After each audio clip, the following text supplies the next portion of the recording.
gave you a blank check, Secretary Noem, and you have wasted no time spending it on yourself. Instead of deploying Homeland Security grants to protect churches and synagogues from terrorism, you handed your friends a $220 million contract so they could follow you around the country with a camera.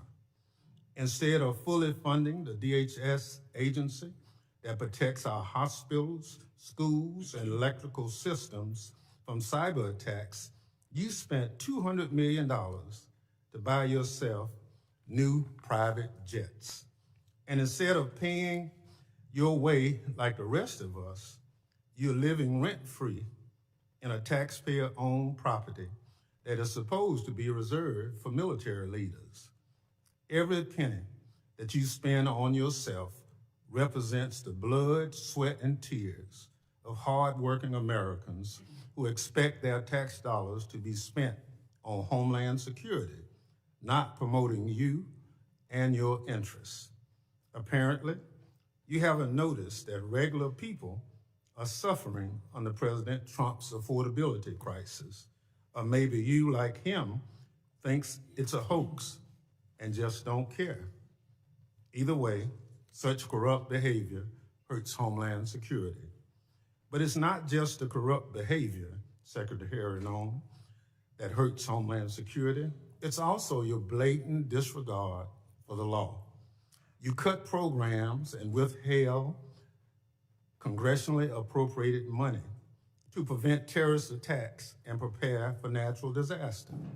You eviscerated the Office of Civil Rights and Civil Liberties, which was supposed to keep DHS from violating Americans' constitutional rights. Within your own department, you illegally fired employees and retaliated against whistleblowers who reported wrongdoings at DHS. And during a shutdown, when frontline employees were working without a paycheck, your press shop never stopped using its social media accounts to push out racist and xenophobic posts. Throughout your tenure, you diverted resources from critical Homeland Security agencies and programs to carry out an extreme immigration agenda. You illegally ordered people deported to El Salvador, despite a federal court order and Department of Justice counsel instructing you to not do so. You illegally ignored a federal court order and shipped people off to South Sudan without due process. You are illegally blocking members of Congress from conducting oversight of ICE detention facilities, even though federal law demands that we have access. In the process of carrying out this extreme agenda, at your direction, DHS has terrorized, beaten, and detained hundreds, if not thousands, of American citizens. At your direction, DHS has illegally detained and deported American citizens, including U.S. citizen children with cancer. At your direction, DHS has illegally gassed, pepper sprayed, and put their knees on the necks of Americans, including military veterans and clergy. At your direction, DHS has illegally tackled, beat up, and humiliated United States citizens, including senior citizens. At your direction, DHS has illegally tased, maced, punched, and even shot Americans. Black and brown Americans in particular have been racially profiled, detained, and locked up, and sometimes with tragic consequences. It's just one awful incident. A pregnant U.S. citizen was reportedly thrown to the ground, kicked and left in handcuffs for hours after immigration officers did not believe that she was an American. She later lost a baby. You cannot enforce the law by breaking the law, Secretary Noem. That's not how justice works. It's not right, and it's un-American. And when Congress tries to carry out its constitutional oversight responsibilities to question you about your department actions you hide, often with the help of congressional Republicans. Never in the history of the committee has a Secretary of Homeland Security hidden from congressional oversight like you and your department have, Secretary Noem. Our oversight letters to you go unanswered. You owe us by extending the millions of Americans who sent us to Congress as their representatives a response to over a dozen letters. Your predecessor came before this committee regularly under administrations of both parties, but under President Trump, you and other department officials have rarely shown their faces at committee hearings. In the first year of President Biden's term, his administration made 28 appearances before this committee. 28. Under President Trump, DHS officials have appeared only 3 hearings before this committee, just 3.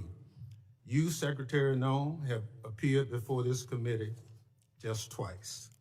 That's fewer appearances than your predecessor, Secretary Alejandro Mayorkas, who Republicans lambasted for not coming before the committee more often. It's interesting how my colleagues on the other side are now. Secretary Noem, I'll give you one thing. You showed up today rather than throwing a civil servant under the bus like Director Patel did.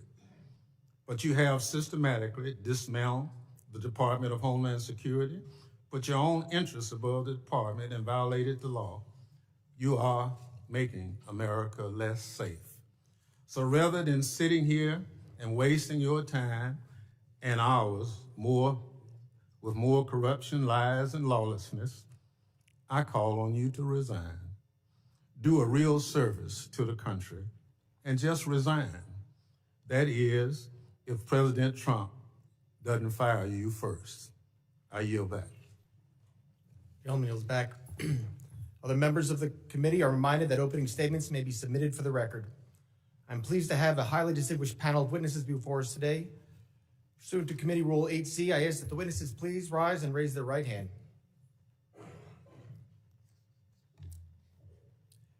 Do you solemnly swear that testimony you will give before the Committee on Homeland Security of the United States House of Representatives will be the truth, the whole truth, and nothing but the truth, so help you God? Thank you. Please be seated. Let the record reflect that the witnesses have all answered in the affirmative. I would like to now formally introduce our witnesses. First is Ms. Kristi Noem. She is the Secretary of the Department of Homeland Security. Secretary Noem previously served as Governor of South Dakota and was a member of this distinguished House. Second is Mr. Joe Kent. He currently serves as Director of National Counterterrorism Center with Office of Director of National Intelligence. Mr. Kent served in the U.S. Army, completing 11 combat tours and a stint with the Central Intelligence Agency. Third is Mr. Michael Glasheen. He's Operations Director for the National Security Branch of the Federal Bureau of Investigation. Mr. Glasheen has served in national security for more than 2 decades, including as Director of FBI's Terrorist Screening Center and Assistant Director to the National Security Branch. Prior to joining the Bureau, Mr. Glasheen served in the U.S. Marine Corps. I thank all the witnesses for being here today. I now recognize Secretary Noem for 5 minutes to summarize her opening statement. Thank you, Mr. Chairman, and thank you, Ranking Member, for holding this hearing today and inviting me to be a part of it. I'm looking forward to discussing the worldwide threats that this country faces and the work that President Trump and his administration does each and every day to make America safe again. I'm very privileged and honored today to have my family with me. I'd like to introduce them to you. Disruptions of congressional business is a violation of law, is a criminal offense under federal law. Audience members are advised to take their seats and maintain order. The chairman may now ask Capitol Police to remove and arrest the persons creating the disturbance.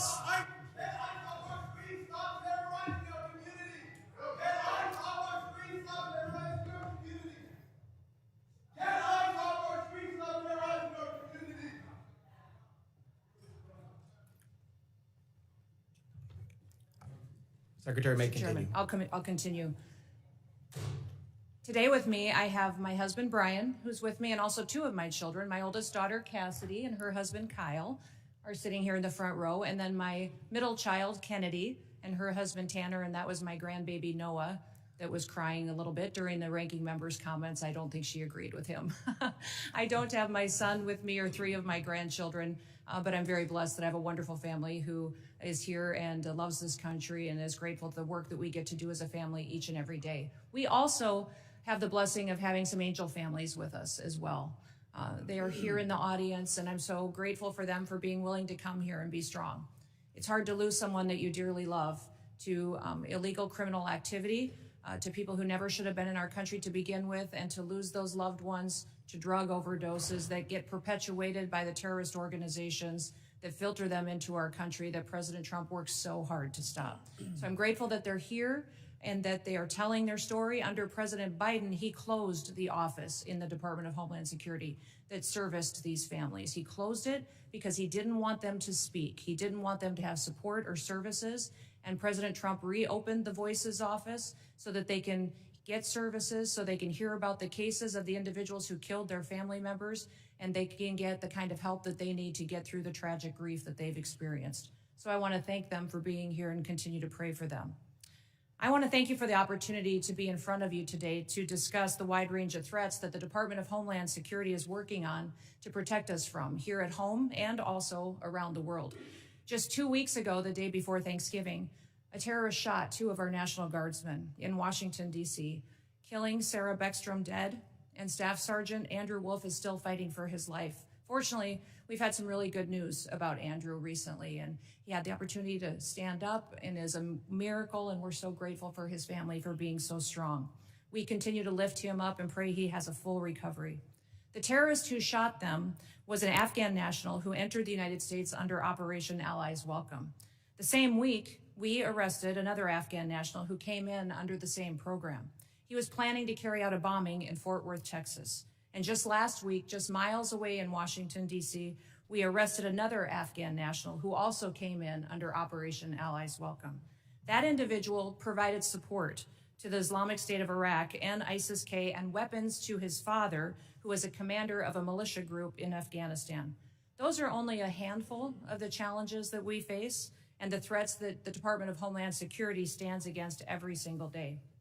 Under President Trump's leadership, DHS is securing our borders, we're restoring the rule of law, and we're protecting the homeland. DHS is eradicating transnational organized crime and the stopping of deadly drugs from continuing to be funneled into our communities. We're ending illegal immigration, returning sanity back to our immigration system, and we're defending against cyber attacks against our critical infrastructure. We have sent a strong message to criminal illegal aliens that we will find you, we will arrest you, and we will deport you.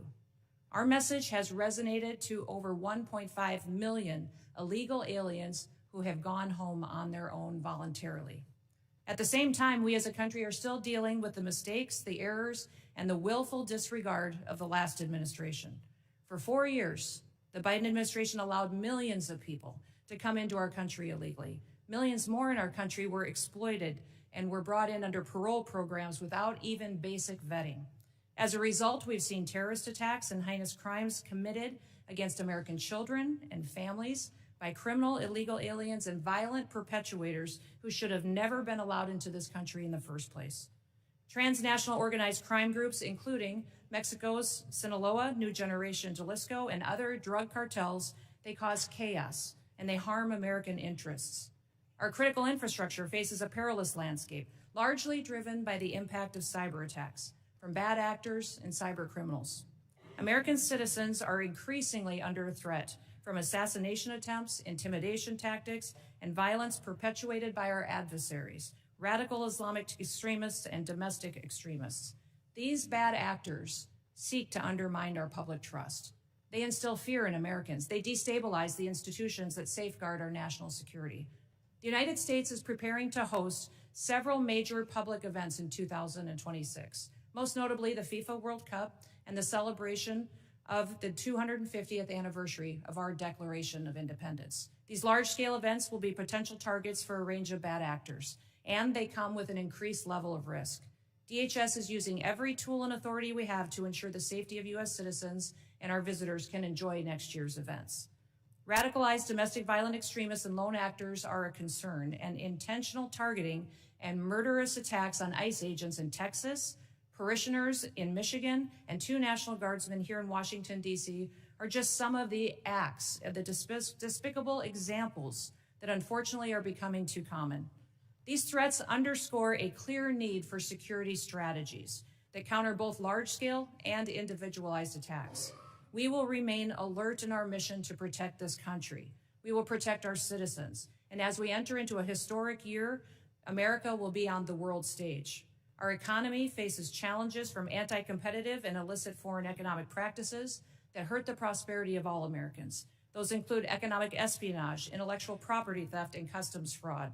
Illicit front companies often abuse the visa system to acquire sensitive U.S. equipment, information, and technology. Economic security is national security because a country that cannot feed itself, can't fuel itself, and cannot provide for itself cannot possibly defend itself. Under President Trump's leadership, we will continue to protect American interests and bolster American economic power and technological innovation to further growth and prosperity. The American people depend on the Department of Homeland Security to remain vigilant, agile, and responsive. We will never yield, we will never waver, and we will never back down. Thank you for the privilege to be with you today, Mr. Chairman, and I look forward to your continued support of the work that we do. I yield back. Thank you, Secretary Noem. I now recognize Director Kent for 5 minutes to summarize his opening statement. Thank you very much, Mr. Chairman, ranking members, and all the members of the House. I appreciate the opportunity to appear before you and discuss the threats posed to our nation. Despite the progress that we've made so far in the Trump administration, the threat posed by terrorists of all brands remains very high right now. We've made significant progress under President Trump's leadership. We have the jihadis of ISIS and al-Qaeda on the run in Iraq and Syria, thanks to the decisive action and the strikes that we've taken there recently since President Trump took office in January.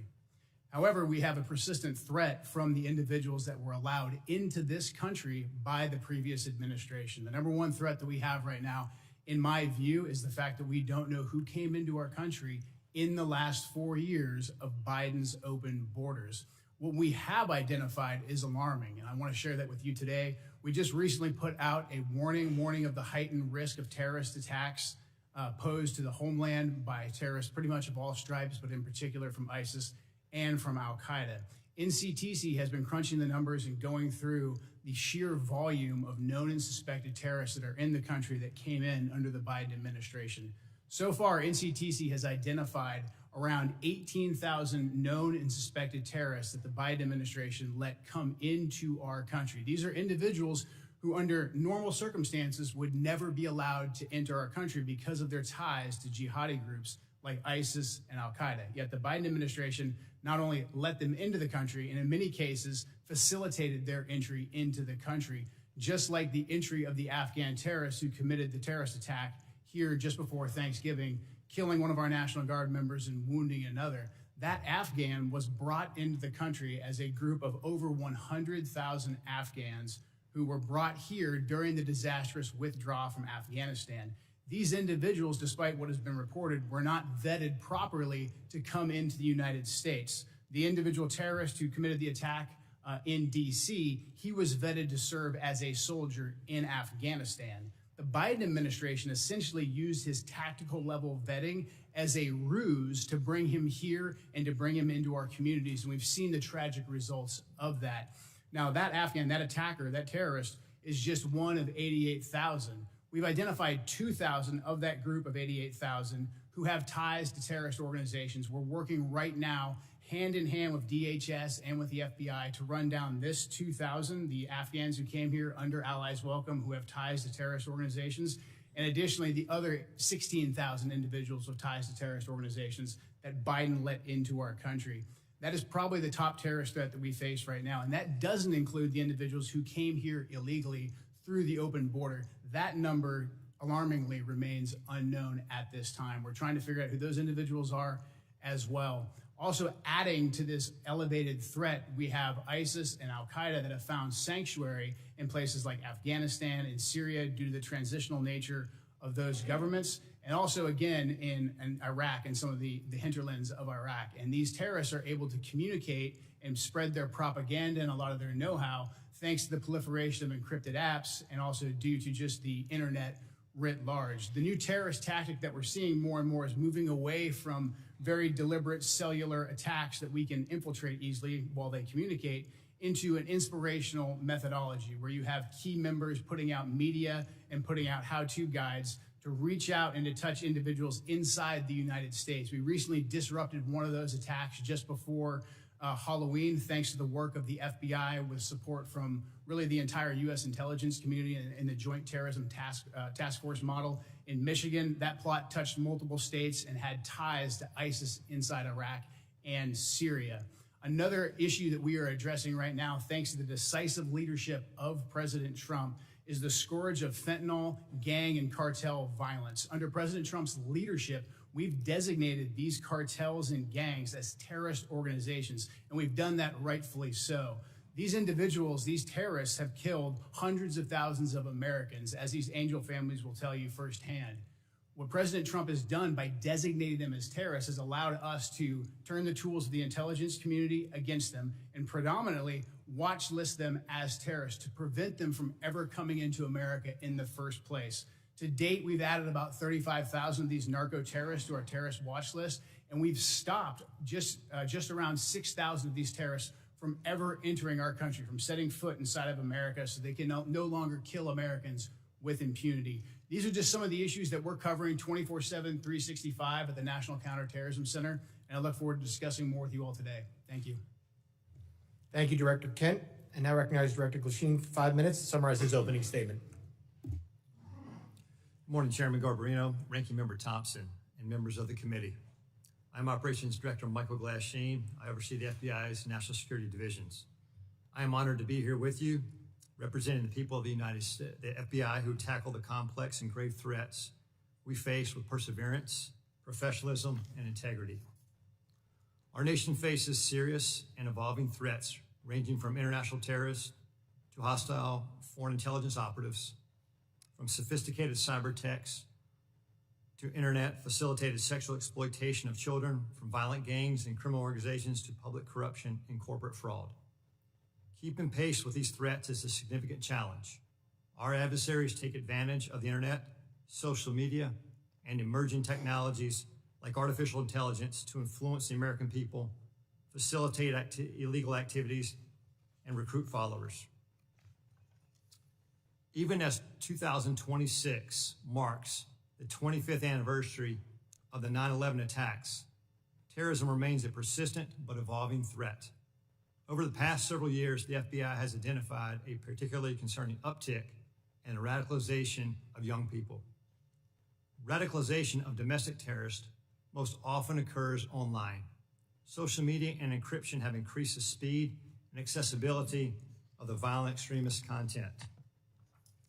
International terrorists continue to pose one of the greatest, most immediate threats to the homeland.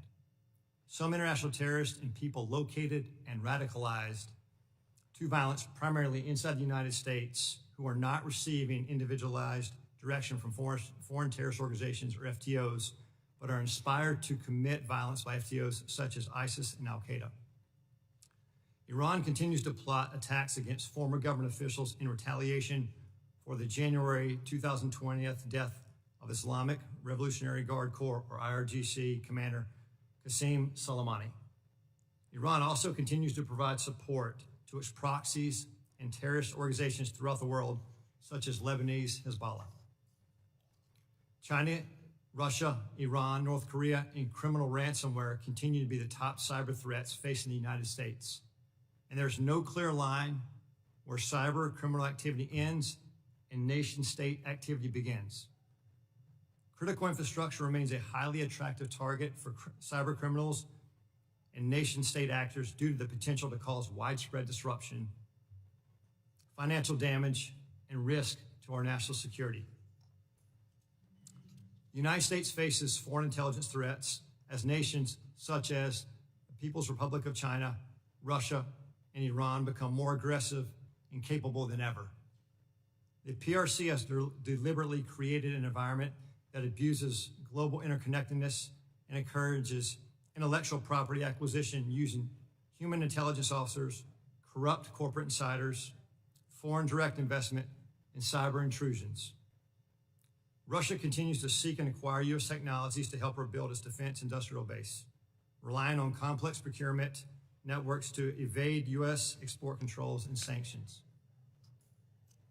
The United States faces many criminal threats, including violent crime, financial and healthcare fraud, transnational and regional organized criminal enterprises, crimes against children, and human trafficking, violent threats against public election officials, personnel, and public corruption. Currently, the FBI-led task forces are staffed with over 9,000 federal, state, local, tribal, and territorial partners. Many of these task forces are focused on cartels, violent crime, drug trafficking, child exploitation, and human trafficking across our nation's communities.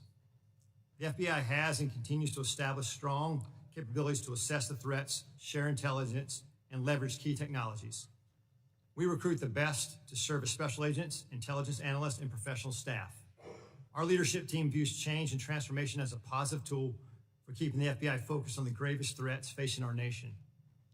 Over the past few months, we started the process to relocate hundreds of positions from the National Capital Region out to field offices across the country. This enhancement to field resources increases our investigative capacity across our 56 field offices and enhances the FBI's commitment to addressing violent crime, gangs, drugs, counterintelligence, and terrorism threats.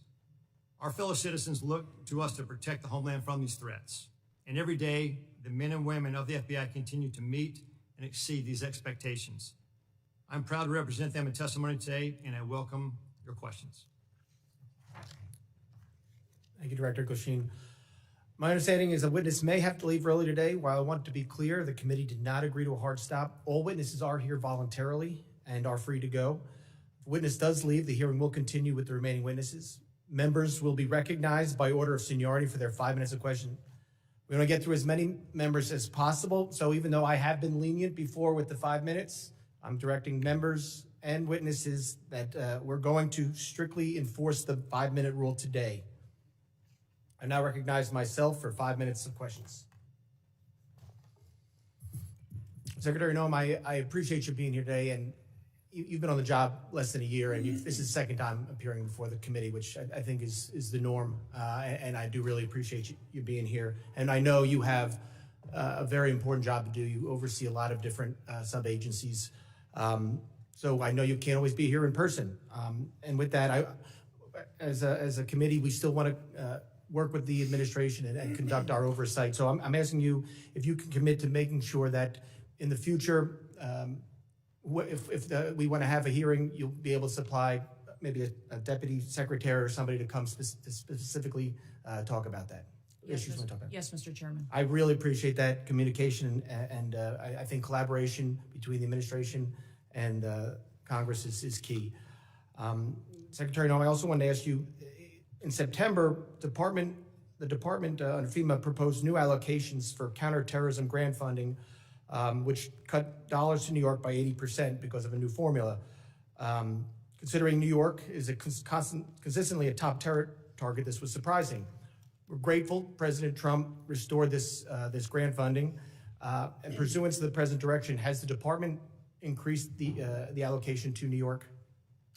Yes, President Trump did. I would say that when we look at the Homeland Security grants and how they're allocated, the formula focuses on where we see the threats today and where those communities are that need the resources. I would also inform the committee and you, Mr. Chairman, that New York City at the time of the allocation still had over $440 million in reserve that was available to them to utilize. So the intention of these grants is that communities and cities would use the dollars to build up the security measures that they need to do for a long-term impact, and that the same amount of dollars aren't necessary every single year. You need to meet the threats where they are in the country at the time the grant dollars are available. So thank you to all of you for your work on getting us dollars that we can give to grants to help secure our local communities and states. But when we're looking at cities that have hundreds of millions of dollars in reserves, we recognize that giving them hundreds of dollars of millions more may not be appropriate considering all of the threats that we have. But President Trump has sent more resources to New York City. We'll continue to meet the threats head on because that is our mission, is to make sure that we're looking at every single threat that we have. The formula that we have considered and have put in place recognizes what came over the border, where we see the infiltration going, which communities are impacted, and what we need to do to harden our systems. I appreciate that, Secretary, and I appreciate the work you're doing with the President. I appreciate his decision to send that increased money to New York. I have a question. Since this is about worldwide threats, can you discuss what DHS's most significant concerns are today for the country?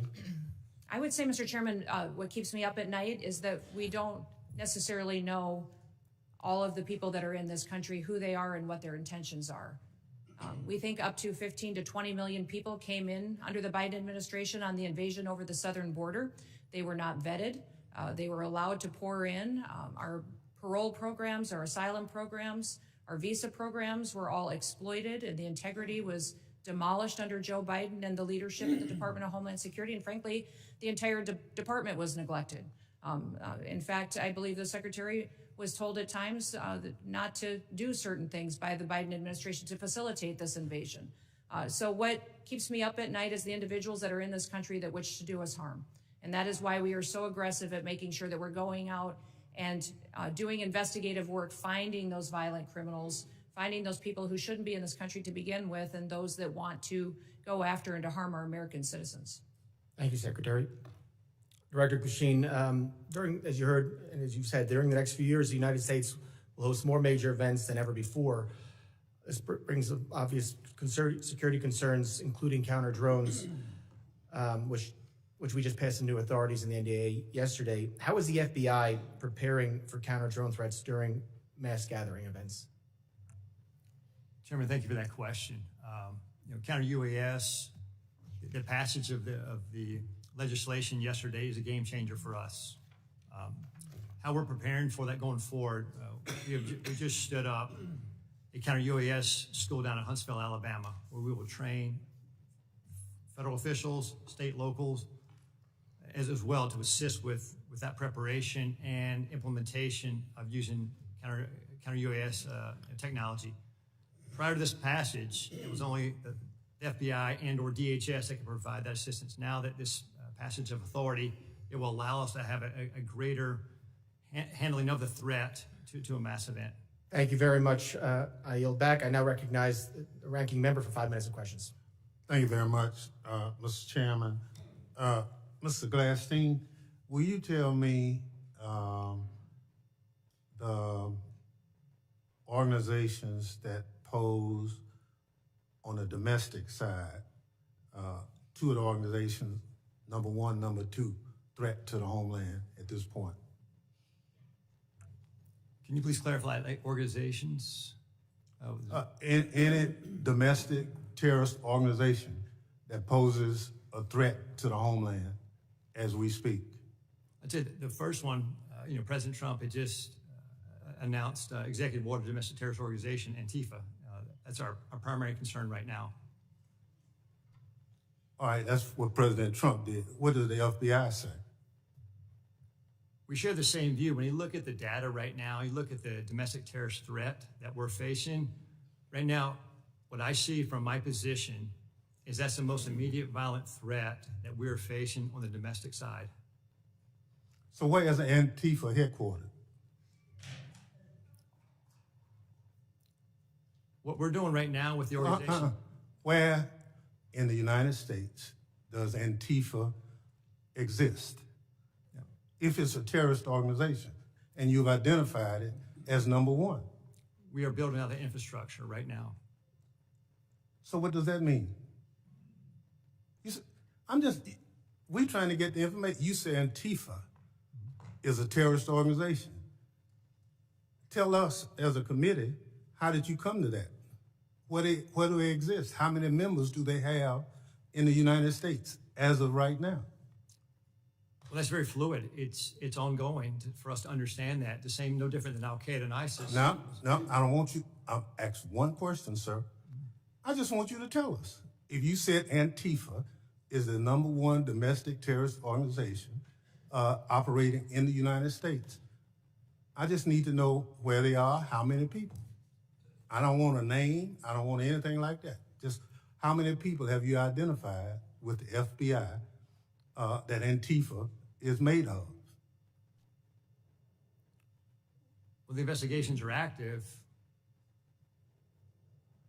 So you wouldn't come to this committee and say something you can't prove, I know. I know you wouldn't do that. But you did. Madam Secretary, you and the gentleman from NCTC referenced the unfortunate accident that occurred with the National Guardsman being killed. You think that was an unfortunate accident? I mean, It was a terrorist no, attack. wait. Look, I'll get it straight. Then you can He shot our respond. National Guardsman in the head. Look, Mr. Chairman, will you direct the witness to allow me to ask my question? It was an unfortunate situation, but you blamed it solely on Joe Biden. I want you to know who approved the asylum application for this same person. Mr. Thompson, this individual that came into the country. No, I want to know who approved. Congressman Thompson, I want you to understand. No. When this individual came into the I'm not- country, I'm he not came gonna let you- under I'm not gonna let an you- evacuation of Afghanistan under Operation Allies Welcome, was thoroughly vetted by the Biden administration at that point in time, allowed into our country, and then was never followed up. I want to remind Reclaim everybody my in time. Congress. Reclaim my time. We follow the law, and every asylum is supposed to have a check-in every single year, and the Biden administration failed to do that. They vetted this individual, allowed them into our country, and did not do due diligence. Witness will allow the gentleman to ask his question. Yes or no? Who approved the asylum claim? The application on the asylum was thoroughly filled out by information that was gathered by the Biden administration. So the His Biden asylum- administration approved the asylum. The asylum application was put into place under the rules established by the Biden administration. Reclaiming my time. I don't want to file perjury charges against you, but I'm of the opinion that the Trump administration, DHS, your DHS, approved the asylum application. The asylum application moved forward under all of the information and vetting processes that were put in place under the Biden administration, which is when vetting happened. And that's what President Trump has changed. Under President Trump's administration. Reclaim my time again. When It's obvious you don't want to answer the question. Mr. Kent, you want a shot at it? The individual was vetted to serve as a soldier in Afghanistan, and that vetting standard was used by the Biden administration as a ruse to bring him here. Had we followed the standard operating procedures for special immigrant visas, that individual and none of the Allies Welcome people would have come to America. That's on Joe Biden. Gentleman's just time has answer the- expired. That was the answer. Point of order, Mr. Chairman. That was a murder that took place in D.C. It was not an unfortunate incident. And those comments are effing disrespectful. Who is that? I expect better from the It's not a valid point of order. I will now recognize the gentleman from Texas, the former chairman, Mr. McCall, for 5 minutes. Thank you, Mr. Chairman. Madam Secretary, great to see you. This hearing reminds me of the novel A Tale of Two Cities. They see it, the Dems see it as the worst of times, but I see it really as the best of times. And what do I mean by that? Under the Biden administration, 15 to 20 million illegal aliens, unvetted, as you indicated, came into this country. What I think most disturbing is Director Kent's testimony. 18,000 known or suspected terrorists got into this country under the Biden administration. That's why we impeached Mayorkas. I was one of the managers. He told his Border Patrol, you don't have to pay attention to federal law when it says shall detain aggravated felons. He disregarded federal law and says, you know what, may detain. It's discretionary. And guess what? We have thousands of aggravated felons now, or not millions, in this country today. That was the worst of times. Let me go to the best of times. Most secure border I've seen in my 22 years in Congress. And I've dealt with this for a long time. Coming from Texas, being chairman of this committee, the daily crossings are 95% down from the prior administration. That's the best of times. Zero catch and release. my very first bill in Congress 22 years ago was to end catch and release. 22 years later, we finally have achieved that goal. That, Madam Secretary, is the best of times, an all-time record low. America is safer today. I feel so. And when I look at the Venezuelan vessels attacked, the president had every right under the Constitution, Article 2, international waters, cartels designated as FTOs, coming into our country to spread poison to kill Americans. If that's not self-defense, I don't know what is. And then finally, Madam Secretary, thank you for taking out the shadow Iranian oil tankers headed from Venezuela to Cuba, getting around our sanctions that Congress passed. I'm finally seeing an administration flexing its muscle in this hemisphere, which has been neglected for so many years. So air, land, and sea is your charge. It's the military's charge as well. I see the land secure. I see the maritime borders getting more secure, and I applaud you for that. On the air secure piece, I chair the Special Events Task Force. That's FIFA, the Olympics, the 250th anniversary. Drones are the biggest threat as I see it. I see it in Ukraine in its conflict with Russia, and I see it across our border, and I see it at these events.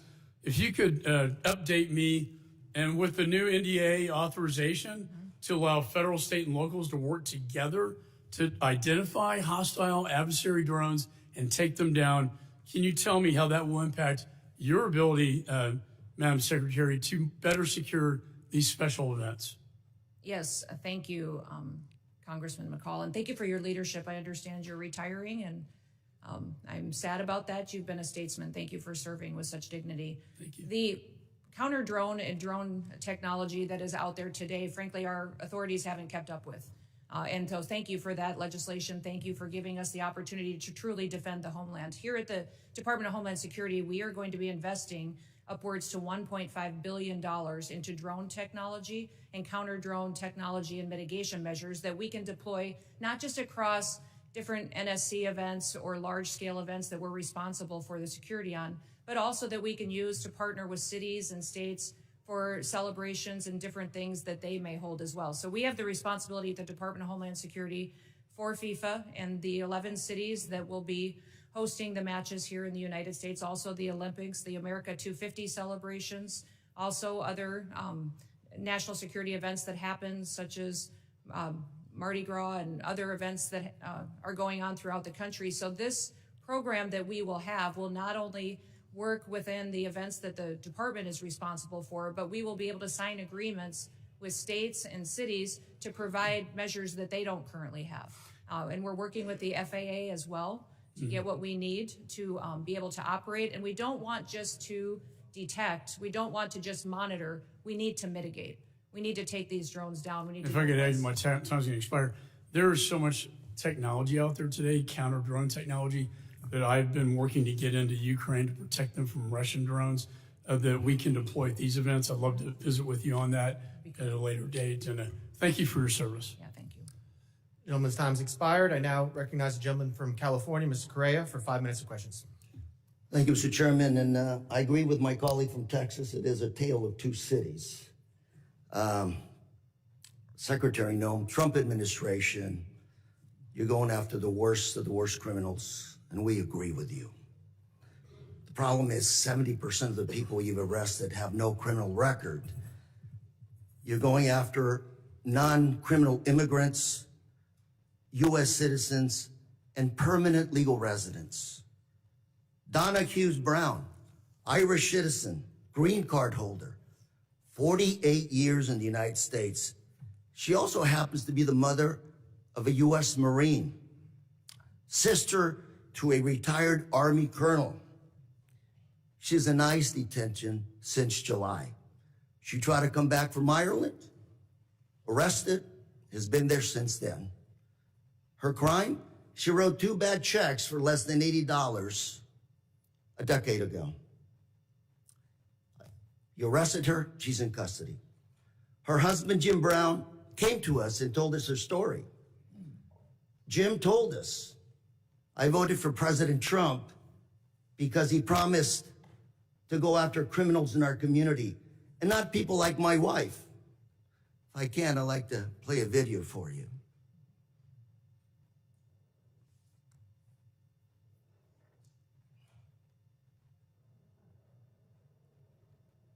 Then he also voted for President Trump. Yes, sir, Why did you vote for him? because I was an idiot. 80% of the evangelical Christian people were lied to, if you really want to know the truth, and that's exactly what happened. They said criminal, and I believe criminals need to be off the street. I just want to make sure people watching this understand who you are. My wife and I, when we don't work, we're ministers. We help the needy. That's what we do. And that's who they're arresting. Now, we've got Mr. Jim Brown before you. He's standing up. Hopefully you can talk to him a little bit. These people, Donna Hughes Brown, are not the individuals that should be deported. Another case, Narciso Barranco was beaten and arrested by masked agents while working as a landscaper. He's an undocumented immigrant, 30 years in this country, not a traffic ticket. Mr. Barranco is also the father of 3 U.S. Marines. 3 Marines. You want to make a movie of people like this. A man who comes to this country, instills patriotism in his kids. They swear an oath to serve and possibly give up their life for this country. We'll play a video on this as well, please.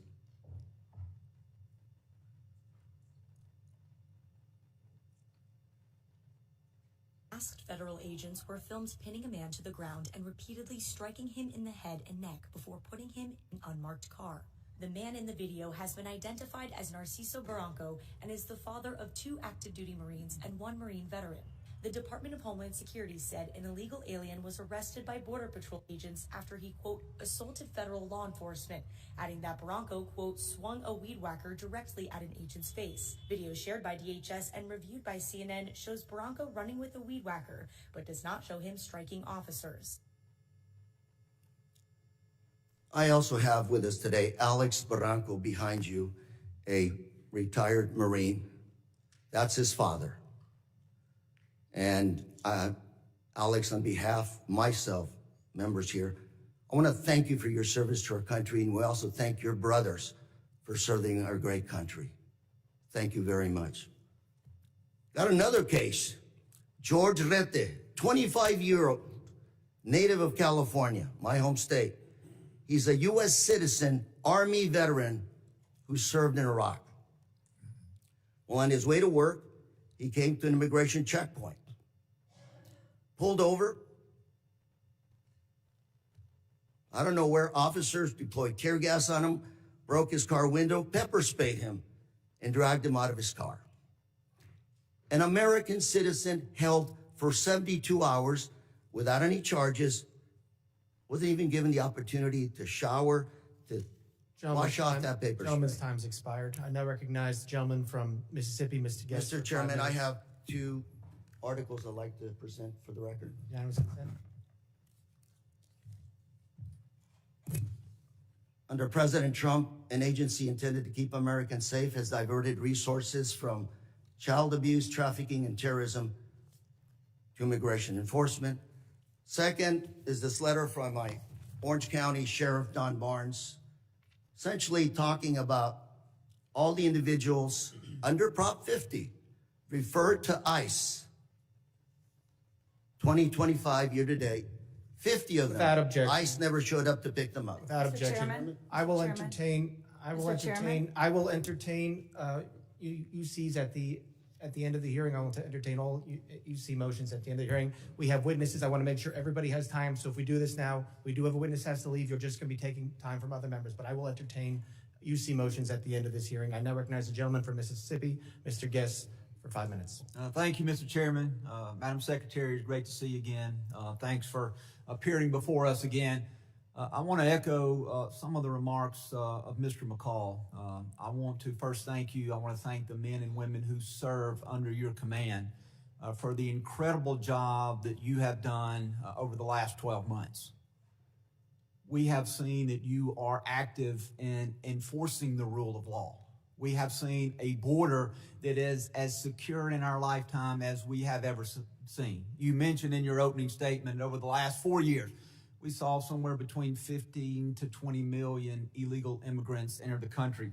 Just looking at monthly statistical data, we know that under the Biden-Harris administration that in December of 2024, that there were over 300,000 illegal immigrants who were encountered along the southern border in that month alone. Recent statistics by the Department of Homeland Security for October, the most recent statistics we have, show that the number of border encounters for October of this year under your leadership have dropped to 11,000, a decrease of over 95%. And so I want to thank you for that. I want to thank you for the work that your men and women have done to protect our borders from illegal narcotics entering the country. We saw a press release the Coast Guard sent out this week regarding Operation Pacific Viper. And they mentioned a specific seizure that occurred on December the 2nd by the Coast Guard cutter Monroe, in which in a single incident of interdiction that the Coast Guard had the largest maritime interdiction seizure in almost 20 years, seizing 20,000 pounds of cocaine in an individual seizure. So I thank you for your aggressive actions in enforcing the law and for the incredible work that you and the men and women under your command are doing. I want to talk about, as we talk about threats, I want to talk about threats against law enforcement. Last week, this committee, we had a hearing. The hearing was entitled When Badges Become Targets. And during that hearing, we talked about the threats to law enforcement, specifically federal law enforcement. And even specifically within federal law enforcement, the threats toward ICE agents, the threats toward you and other members of leadership within DHS. We know that those threats and those incidents of physical attack have escalated dramatically, in some cases over 1,000%. And part of the driving force, I believe, behind those threats is what I refer to as rhetoric against law enforcement. And I brought this up last week, and I want to bring this up again with you and give you a chance to briefly address this. These are just roughly 10 of the statements that I was able to easily find online by elected officials, governors, mayors, in many cases members of Congress, where they were spewing what I believe to be very harmful statements toward law enforcement. Governor Pritzker claimed that ICE is grabbing people off the street and disappearing them, that our country is becoming Nazi Germany. Representative Crockett compared ICE to slave patrols. Representative Garcia referred to ICE as thugs. Representative Ramirez attacked ICE as a terror force, later a terrorist organization, and then later in the hearing said, let me be clear, the Department of Homeland Security, you can quote me on that, is the single biggest threat to public safety right now. Representative Tlaib said ICE is terrorizing our community, turning our country into a fascist police state. Representative Jayapal called ICE agents deranged and said it's inspiring to obstruct immigration enforcement.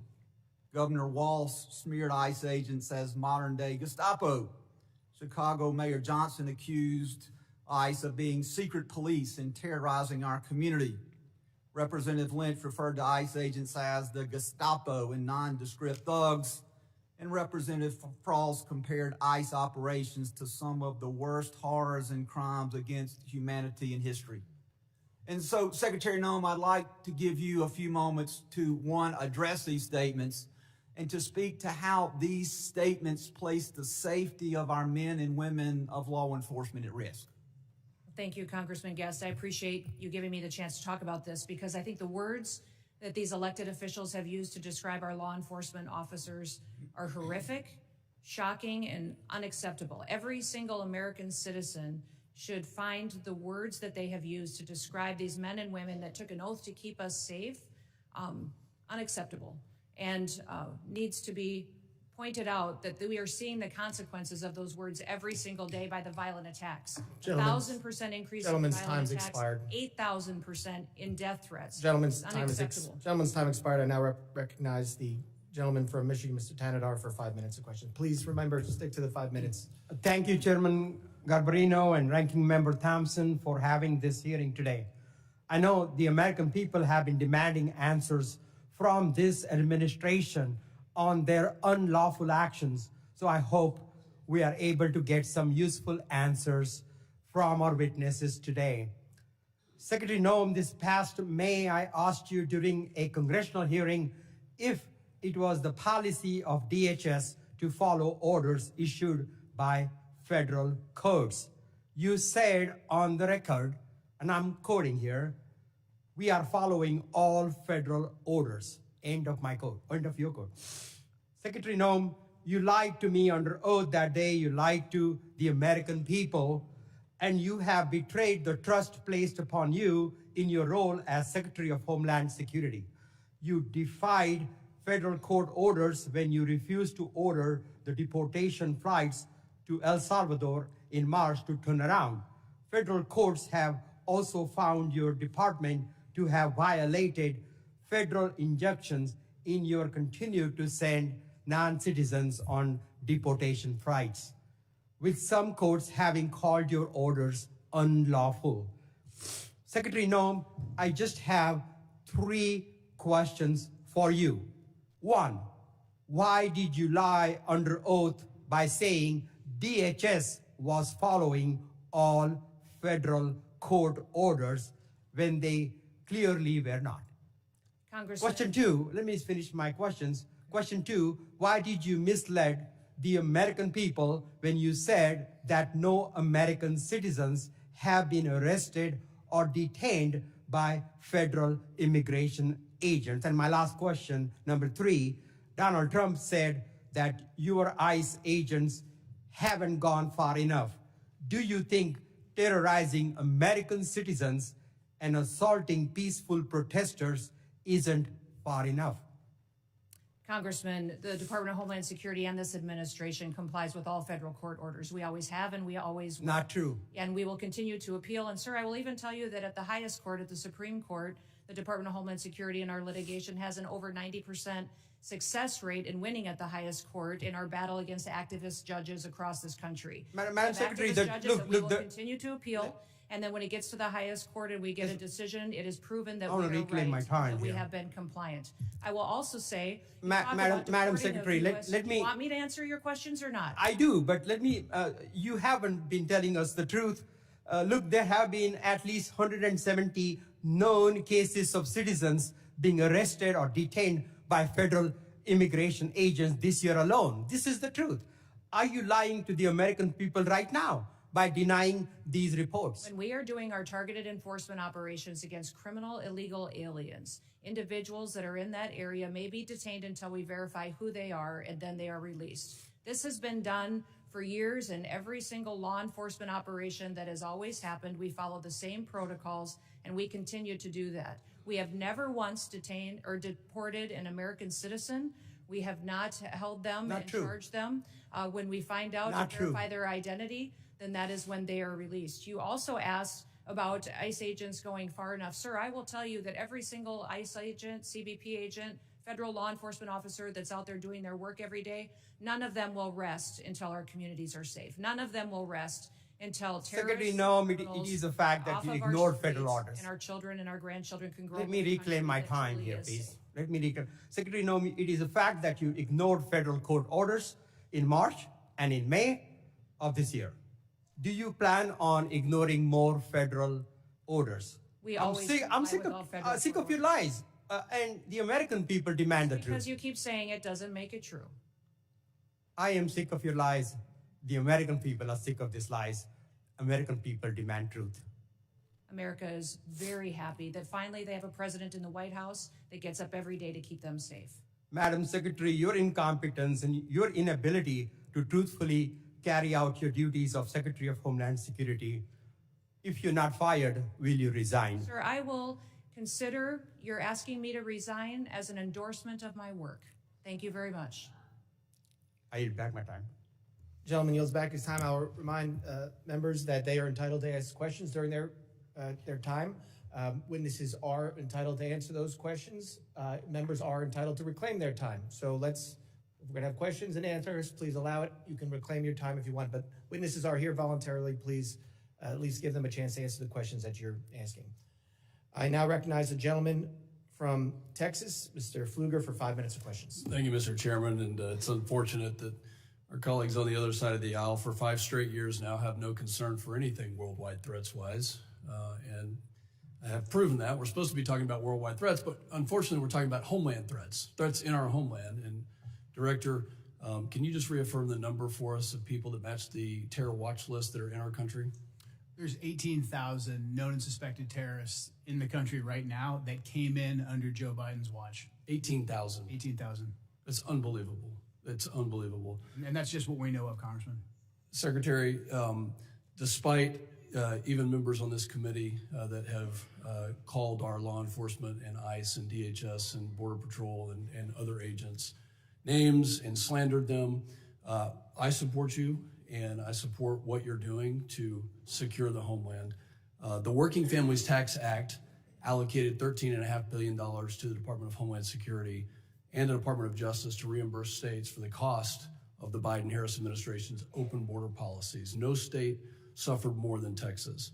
Fentanyl, drug and human trafficking, violent crime, stress on local emergency response services caused substantial damage to my district, to our state, to my constituents, to people that live and work in Texas. And in response, our state launched Operation Lone Star to secure the border when the Biden administration abdicated their responsibility to do that. We built miles of border wall. We had other barriers. We deployed state troopers, National Guard to deter the invasion that we suffered during this time period, which cost our state over $11 billion. And so as part of this Working Families Tax Act, we allocated $13.5 billion to reimburse those states. Last month, along with our senators, I led the Republican Texas delegation in sending a letter to you and Attorney General Bondi highlighting this and requesting that the state of Texas be fully reimbursed. And I wanted to get a status on that reimbursement today. Yes, thank you. And we still to this day remain incredibly grateful to the state of Texas for their leadership during that time. That was challenging times,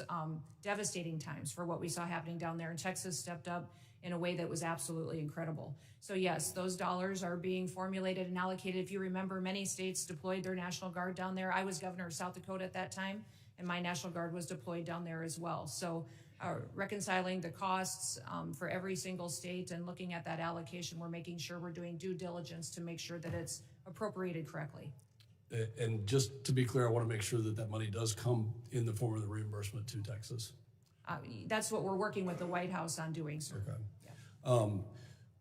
When it comes to what Director Kent talked about, these 18,000 people, can you give us an idea of who these people are, what type of threat they pose to us? We saw it wasn't some accident. This was an assassination and a murder.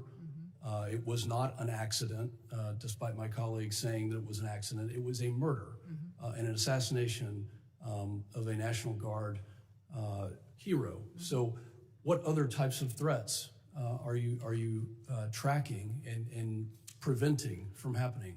Yeah, I would say, sir, that we face the terrorists that we've faced for years in ISIS, Al-Qaeda, Hamas, individuals that are here that are radicalized, but also we face the cartels as they've infiltrated our country under the last administration, their proliferation of human trafficking, drugs, and violence, going after Tren de Aragua as well, MS-13.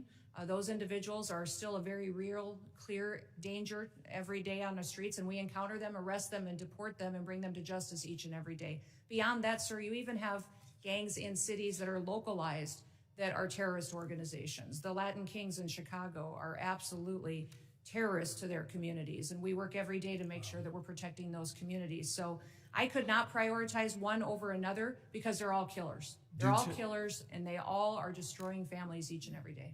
For both you and Director Kent, do terrorist organizations around the world, such as ISIS, Al-Qaeda, and others, still have an intent to attack America, to attack our homeland, to utilize every method? Absolutely. Our intelligence and our information that we deal with every single day is addressing those threats on our streets here in the United States.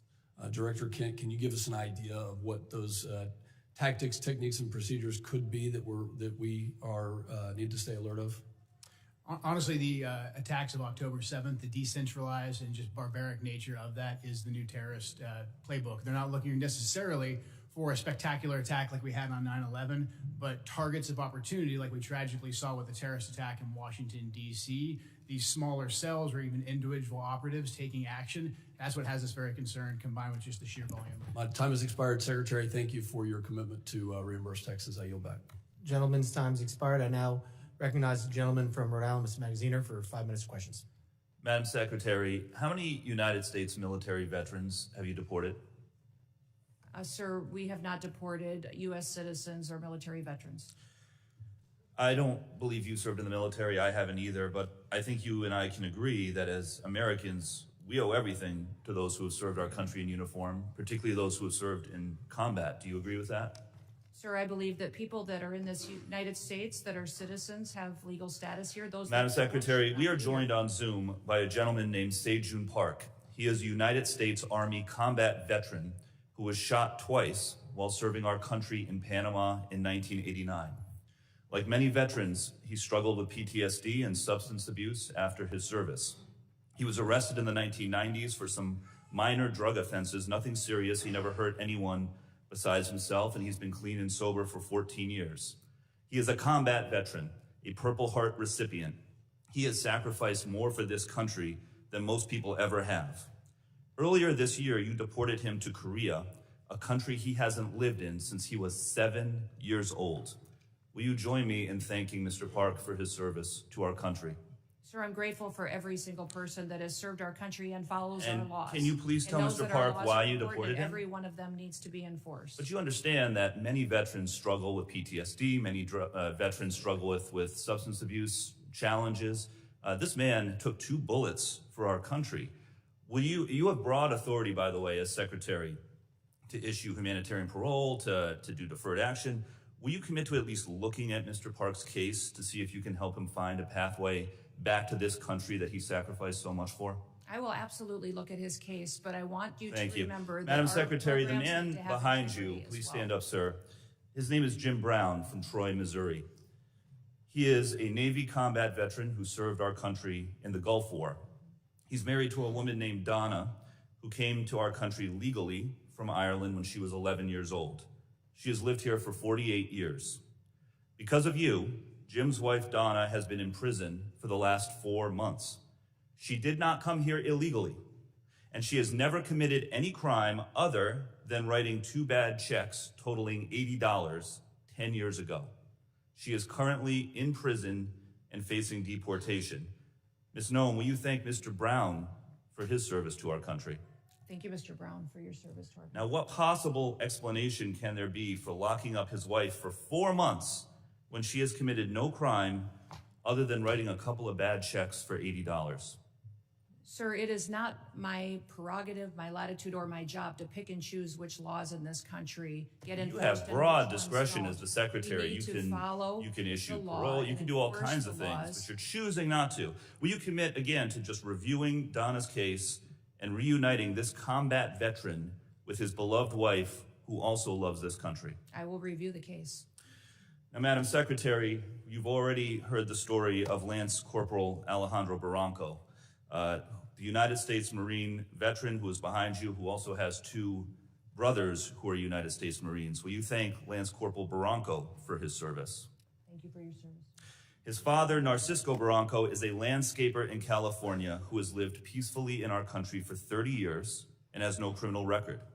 Last spring, while he was mowing the lawn at an IHOP, ICE agents tackled him in the street and imprisoned him for weeks. A peaceful, hard-working man who raised 3 sons to be United States Marines. We need men of that character in this country. Again, as Secretary, you have broad discretion. Will you consider Lance Corporal Barranco's father for parole in place to stay in our country, owing to the fact that he has contributed to our country by raising 3 United States Marines. This is an opportunity to remind everybody that every person that's in this country illegally has an opportunity to voluntarily go home and come back the right way. He raised 3 United States and we will Marines. Facilitate that. He has been living here peacefully, doing his job for 30 years. You have discretion. You are choosing not to use it. Madam Secretary, you promised America that you would go after the worst of the worst. But these people are not the worst of the worst. A Purple Heart recipient, a military spouse, the father of 3 Marines. And it's not just veterans and military families. You are locking up and deporting children with cancer, mothers with babies in the NICU, United States citizens. There are many problems with your leadership, but the biggest problem is this. You don't seem to know how to tell the difference between the good guys and the bad guys. Go after the bad guys. Go after the terrorists. Do not go after veterans, Marines, children, Gentleman's United time's States expired. citizens. I yield back. Time's expired. I now recognize the gentlelady from Georgia, Ms. Green, for 5 minutes of questions. Thank you. The previously Democrat-controlled administration allowed over 13 million border crossers from over 170 countries and territories to break our laws, invade our country, rape our women and children, and murder our own people. They set all-time records for the highest number of illegal aliens ever encountered in a single day at 14,500, in a single month at 370,000, and in a single year at 3 million, not including the known gotaways. Thanks to Secretary Noem and the hard work of Tom Homeland and all the brave men and women at DHS, our new Republican-controlled admin has produced the safest and most secure border our country has ever seen. Thank you very much for that. For the 7th consecutive month, U.S. Border Patrol released 0 illegal aliens into the United States.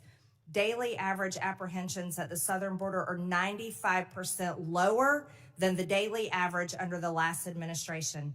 10 months under Trump has seen less apprehensions than 1 month under Biden. Since January 21 through the end of November, there have been 117,105 total enforcement encounters along the southwest border, which is nearly 40% less than the monthly average during the Biden administration. Meanwhile, there has been an 8,000 increase in death threats against ICE law enforcement. Secretary Noem, back in July, the department put out a press release titled Worst of the Worst. Criminal proceedings begin in a case of transgender illegal alien accused of rape, child rape, not just rape, child rape of a 14-year-old boy in a sanctuary New York City bathroom. I wanted to highlight this case because it encapsulates so many different violent policies of Democrats. This is an increase in trans violence with their embrace of gender ideology, an egregious catch and release policy implemented under the last 4 years, and sanctuary cities that harbor criminal, illegal alien monsters that have raped and murdered many Americans. Can you discuss further what you're facing in these sanctuary cities and the illegal alien monsters that have been released into American communities under the Biden administration? Yeah, unfortunately, Congresswoman, we arrest individuals like that every day because they're so prevalent on our streets, because of what happened under the Biden administration. Every day we're able to go out and encounter and bring to justice individuals who are raping our children, murdering our mothers, our grandmothers, our families are devastated by them. And I'm shocked at the Democrats' constant defense of these individual criminals over the American citizen that is out there just trying to live their lives, put food on the table, and live the American dream. And what we do at the Department of Homeland Security by making sure that we're out enforcing the law every day is making sure that those families get a chance to do that. So I'm so grateful for them. The 8,000% increase in death threats is real. These ICE agents and CBP officers that are out on our streets doing God's work live in these communities. They live there. These are their families and their neighbors that they're protecting, and they get up every day and do that job because they believe in their mission. They take an oath, and they are honorable men and women who are serving with greatness during a challenging time when activists and radicals attack them and put their lives in danger. I think it's shameful to see the defense of individuals who break our laws. We are a nation of laws. If we are not a nation of laws, we're no nation at all. And that is what we are doing every day, is following those. If you guys don't like the law, go change it. That's your job. You don't complain. I was raised by a dad who said we don't complain about things. We fix them. Well, go fix them. If you don't like the law, quit bellyaching, quit hitting and attacking our ICE officers, quit going out and protesting and screaming vile things at them, quit calling them names. We wouldn't let our children do that. Go do something that actually matters by having an honest debate and changing the law. That's your jobs. You all should be fired, in my viewpoint. I agree. Thank you so much for that, Secretary Noem. Back in 2021, I was one of only 16 members who voted against the Allies Act of 2021, which increased the number of special immigrant visas for Afghan nationals and loosened vetting requirements for eligibility. This brought in over 76,000 Afghans. Director Kent, what actions are being taken to identify and remove any of the 100,000 Afghan nationals admitted under the Biden admin who may have ties to terrorism, like the one who shot 2 National Guard members, tragically killing Sarah Beckstrom here in Washington, D.C.? I'm sorry, gentlelady's time has expired, but Can he just answer? no, we're quickly? keeping everything quick to the 5 minutes. I'm sorry, but gentleman from New York is now recognized, Mr. Goldman, for 5 minutes. Secretary Noem, let's talk about the law. Do you agree that asylum is a lawful pathway to immigrate to this country? Yes or no? There's an asylum program, yes, in place. All right. So It wasn't immigrants used under then the with Biden. ongoing asylum applications are legally in this country, correct?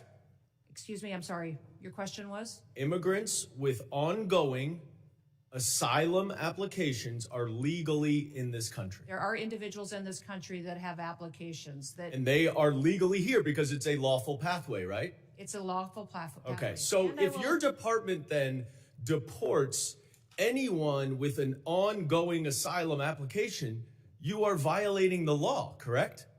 Joe Biden left us with. I'm not asking about Joe Biden. I'm asking you a specific 1 million question. cases If of your backlogged department asylum- deports anyone with an ongoing asylum application, you program are was violating the law. greatly Is that correct? It was greatly violated when they allowed. I'm asking 1.5 million you. people to come I'm in and asking you. granted asylum applications. Why are you filibustering? Why by can't you ignoring answer the laws. question? It's a Because, simple Joe, question. Your president. If your department and your secretary deports did not follow the anyone law, with an ongoing those asylum application, you are violating the law. Isn't that correct? The asylum program was Okay. broken under the Mr. last. Chairman, I'll reclaim my time. She's not answering the question. But the obvious answer is that yes, if you follow a lawful pathway, asylum is a lawful pathway. If you have an open asylum case, you are here lawfully. But the problem that we are seeing around the country is that you are not following the law. Don't tell us to change the law. If you don't like the asylum system, you change the asylum law. Bring it to us. We'll work with you. I think it needs to be changed. But you can't just decide that you're not going to follow the law, and asylum is a law, and deport people who have ongoing applications. Unfortunately, that is exactly what's happening. It's happening across the street from my office right in New York City. Numerous, thousands of people who have come to court appearances, have left them with open asylum applications, have been arrested. And then they've been shipped off and many deported. In September, one applicant was ripped away from his wife and small children after such a court appearance. And then this happened to his wife. Please play the video. No, it's not. It's not this one. All right, it's not this video. Here it is.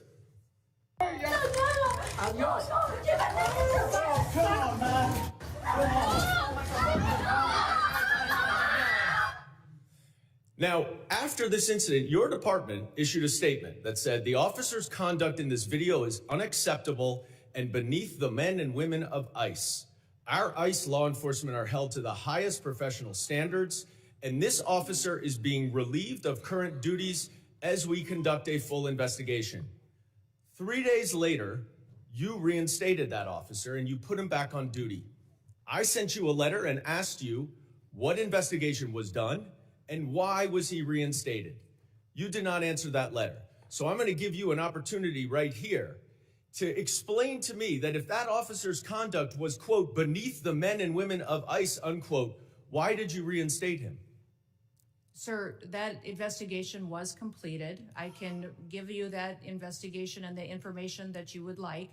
This is Well, I wrote you 2 months ago. Why haven't you given it to me yet? I'm actually surprised that you haven't gotten it. I'm going to ask my staff about that. Well, you shouldn't be surprised because generally to speaking, hundreds you do and not hundreds, if respond not to thousands us. of your letters. Now, the other problem that we are orchestrating seeing this all job over didn't the respond to letters country for years. is that your officers are wearing masks, are dressed in plain clothes, often going around without identification. All of our officers are And identified. I'm not asking a question. I introduced the No Secret Police Act to stop this. And we now have 113 co-sponsors so that they will not be masked and that they will identify themselves. Now, you say all of them are identifying themselves. That is not the case because last month in New York City again, the NYPD officers were injured by your masked, plainclothes ICE officers after they were called from 911 as residents witnessed your officers pulling individuals out of their vehicles and chasing them down the street. I also asked you what happened there. How were the NYPD officers injured by your officers? And you didn't respond. What's the answer? Sir, our individual Gentlemen's officers time are is identified. time has expired. I yield back. I recognize gentleman from Texas, Mr. Gonzalez, 5 minutes. Thank you, Chairman. Thank you, Secretary Noem. Thank you, Director Kent and Director Glasheen, for your patriotism, your service to our country. Thank you to the families for allowing everyone to serve. We're grateful for that. Democrats like to show clip after clip. I represent a district that's half of the southern border. Our lives were turned upside down under Joe Biden, and now we have our lives back due to President Trump and due to the policies that y'all are executing. So thank you. I have one question, but I'm going to try to, if there's time. I think it'd be important for the American people to get an update on the role Coast Guard played in the Venezuela oil tanker seizure. But first, I'd like to thank you for being here. And so I'd like to first thank you, CISA. Thank you for keeping our nation's critical infrastructure safe. You are our nation's cyber first responders. Thank you to the Coast Guard. During our Texas floods, you showed up, Coast Guard showed up, you saved lives. Thank you to the Coast Guard for all the work that they've done in Jayada South. They've been the tip of the spear in the Southcom AOR for a long time. Their work often goes unnoticed. Thank you, HSI, for leading these anti-gang task force. They work. They're going out there. You're apprehending murderers. You're apprehending sexual offenders. You're doing it in a local, state, federal way. They're working. Thank you for that. Thank you, ICE. Thank you for keeping us safe by deporting all these people. I really appreciate the innovative idea of DHS owning its own airplanes. It's ridiculous that we had to essentially contract out in order to have these repatriation flights. That is a game changer. Thank you for that. Thank you, ERO, for adding bed space. This is exactly how we continue to deport the millions of convicted criminal aliens that are in this country. Thank you, NCTC, for keeping us safe. You're exactly right. We thank you for vetting, for going out and finally doing the role of vetting these people. You and I served overseas. Many of us did. And we know oftentimes it was more dangerous at the chow hall than outside the wire, right? So thank you for that vetting. Thank you, Border Patrol, for ending catch and release.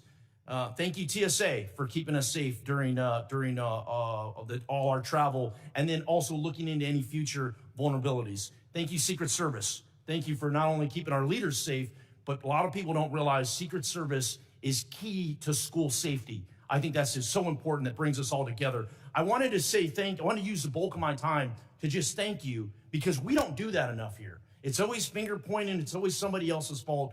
Please go back to your agencies and thank the men and women that are serving every day and helping to keep this country safe. With that, I'd like to give you a little time to talk about the Venezuelan situation and what the Coast Guard is doing. The operation that was conducted yesterday morning was a Coast Guard-led operation. It was in partnership with the Department of War and the Department of Justice, the FBI as well, and it was a successful operation directed by the president to ensure that we're pushing back on a regime that is systematically covering and flooding our country with deadly drugs and killing our next generation of Americans. Just the drugs that the Coast Guard has been able to interdict on the waters Since that President Trump has been in office, has been enough lethal doses of cocaine to kill 177 million Americans. That's 2/3 of our country that has been saved by blowing up, by going after and bringing to justice these individuals that are out at sea and those individuals that are funding it with a shadow fleet of sanctioned oil that should never be sold to benefit their profits and their pockets to kill Americans. Thank you for that update.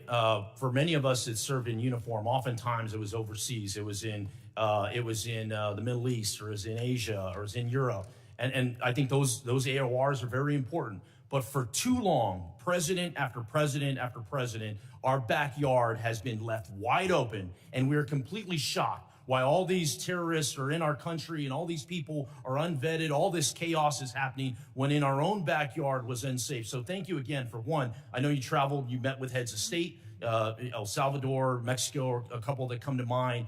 But I just want to thank you and for making our backyard a priority and ultimately to keep Americans safe. Texans are more safe today than we were a year ago. And a lot of that is due to President Trump and due to the leadership that I'm seeing right here of executing those policies. Thank you, thank you, thank you. With that, Chairman, I yield back. Gentleman yields back. I now recognize the gentlelady from Illinois, Ms. Ramirez, for 5 minutes of questions. Thank you, Chairman. American citizens have been arrested or detained. We focus on those that are here illegally. Secretary Noem, you lie and you lied to the American people. I will be including into the record an article by ProPublica from October 16, 2025, entitled, "We found that more than 170 U.S. citizens have been held by immigration agents. They've been kicked." There's nothing smiling about U.S. citizens. I'm sorry, that's very inappropriate. Let me continue. They've been kicked, dragged, and detained for days. The next one. The Trump administration has specifically targeted the worst of the worst. The individuals that we are going after are those that are violent criminals, those that are breaking our laws. Secretary Noem, again, you lied to the American people. I will be including into the record an article by the NBC News from December 7, 2025, entitled, "ICE has arrested nearly 75,000 people with no criminal records, data shows."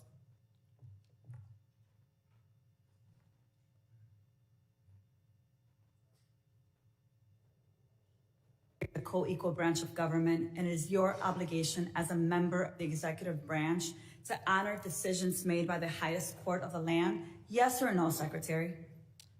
We are abiding by all federal judges' orders. Absolutely. The Justice Department said that when the administration was ordered back in March to stop sending detained migrants to a mega prison in El Salvador, you personally made the final call to continue the flights anyway. Is that correct? And the decisions that are made on deportations, where flights go and when they go, are my decision at the Department of Homeland Security. We'll continue to do the right thing, continue to work and protect Americans, no matter what radical judge comes out and tries to stop us. We'll do. You lied on the record, and you lied to members of this committee. You violated court orders by not turning around deportation flights bound for El Salvador, where we know that hundreds of people under your leadership have reported that they were raped, they were beaten, and they nearly died. And your agents used chemical weapons in Chicago despite court orders from District Court Judge Ellis forbidding their use. Secretary Noem, you, Gregory Bovino, and your ICBP and DHS deputized agents have waged an unaccountable, unlawful, unconstitutional war against communities across the nation. Our residents have been surveilled, they've been threatened, they've been tear gassed, they've been hit with pepper balls, they've been shot, they've been subjected to warrantless arrest and precision immobilization maneuvers, they've been kidnapped and disappeared under your leadership. So we have a lot to talk about, but you and your department continue to reject congressional oversight. And you know how I know this? I know this because I've requested a meeting with ICE Field Office Director Russell Hutt. I requested a meeting with Field Office Director Samuel Olson. And when you came to Chicago on October 3rd, I publicly and formally requested a meeting with you. So I'm going to be including a letter I sent on October 3rd requesting a meeting with Secretary Noem. So Secretary Noem, I want to ask you again, will you commit to meet with me, yes or no? Yes, absolutely. Thank you. Thank you. So we have a lot to talk about, and actually my scheduler has a couple dates that I'll get to you after this meeting. I appreciate that. So look, I want to be very clear. You have misused resources appropriated by Congress. You've engaged in unethical behavior. You have repeatedly made false and misleading statements to Congress and to the press, and you've undermined the separation of powers and disregarded the role of Congress and the courts. Bottom line, you lie with impunity. You reject checks and balances, and you ignore Congress and the courts. Your options are limited. Either you're going to resign, Trump's going to fire you, or you will be impeached. I've already called for your resignation. You may remember I hand-delivered my request to you back in May, and I urge you to reconsider resignation because I've taken the first step towards your impeachment, and I've called on the Judiciary Committee to open an investigation into your lawlessness. Mr. Chairman, I know that at the end we'll be entering a number of articles into consent, but since I have a few moments, I ask unanimous consent to enter into the record a letter calling the Judiciary Committee to investigate Secretary Noem's impeachable offenses. Whatever you choose, the American people will have justice, Secretary, and you will be held accountable. I'm going to make sure of that every single day. With that, Mr. Chair, I yield back. Gentlelady yields back. I now recognize the gentleman from Texas, Mr. Luttrell, for 5 minutes of questions. Thank you, Mr. Chairman, Madam Secretary. It's good to see you, and thank you again for coming to Texas after the Kerrville floods. Your team was amazing. Their interaction with the leadership in our state, up and down the chain of command, was outstanding. Not something I read about, I saw it. So I'm speaking from the truth. So let's talk about worldwide threats, if you don't mind. This may go back and forth to Mr. Glasheen and Mr. Kent. My questions, first and foremost, is the nefarious actors globally, they're kind of everywhere. And as we try to protect the motherland, in the cyberspace, air, sea, and land, something's come to my attention in the committee hearing we had earlier, undersea cabling. And I don't know if you're a subject matter expert on this. I really wasn't until this hearing.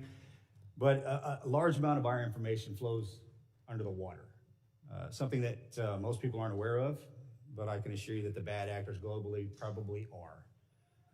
Now, it's multi-jurisdictional from what I understand. It's the Department of Justice, it's Department of War, and then it's Department of Homeland Security. And they kind of juggle the effort. Can you give me some insight on the protection mechanism that Homeland Security has for our undersea cabling? And I consider this a very viable threat, specifically for information flow, considering everything that goes back and forth across the water. Can you give me a kind of a high-level briefing considering the atmosphere of what we're looking at? Yes, I can, and I'll try to leave some time for the other individuals too, but the Department of Homeland Security has 23 different components. Several of them have some responsibility for surveillance and monitoring of those cables and the information that flows through them. So CISA is our cybersecurity agency, which looks for bad actors, hunts down those bad actors, and then hardens our systems. So where we see a weakness or a vulnerability, they help us do that with the interactions we have with private companies, their communications, or other countries. But then we also have our Coast Guard out on the waters each and every day, which help us with surveillance activities to see if there's nefarious actors that would be out there jeopardizing those systems. We have INA, which is our intelligence and analysis. They are the ones that are helping us with our covert operations. They're the ones who are coordinating with our intelligence agencies on what we see as hacking attempts or enemies that would try to endanger those cables or cut them, damage them so that they couldn't be utilized to keep our critical infrastructure going. FEMA is the agency that's responsible for, on our worst day, if we needed something or someone to run the government, if there was an attack in this country, FEMA is the agency that would do that and maintains the resources to making sure that we have an operating government in an emergency disaster situation. I know there's redundancy on the cabling system, and there's from what I understand, there's over 1 million miles of cable underwater. I want to make sure that we have enough protection in place so the ripple effect is not catastrophic to the country. Mr. Kent, you got something to add there? I was going to shift over to Mr. Glasheen. In terms of undersea cabling, no, I do not. Okay. Mr. Glasheen, I have a question for you. So as far as trafficking, human trafficking, drug trafficking, this always hurts me to say this, but Houston, Texas is in my district, and it is the worst city in the country for sex trafficking in the country. I just cannot believe that. What is the FBI doing amongst other agencies? You just happen to be sitting here in front of me. And Madam Secretary, you can probably jump in on this too. Enough's enough. I understand the complexities of the World Wide Web and how these bastards are doing this, and we can't seem to grab a hold of them. What's the answer?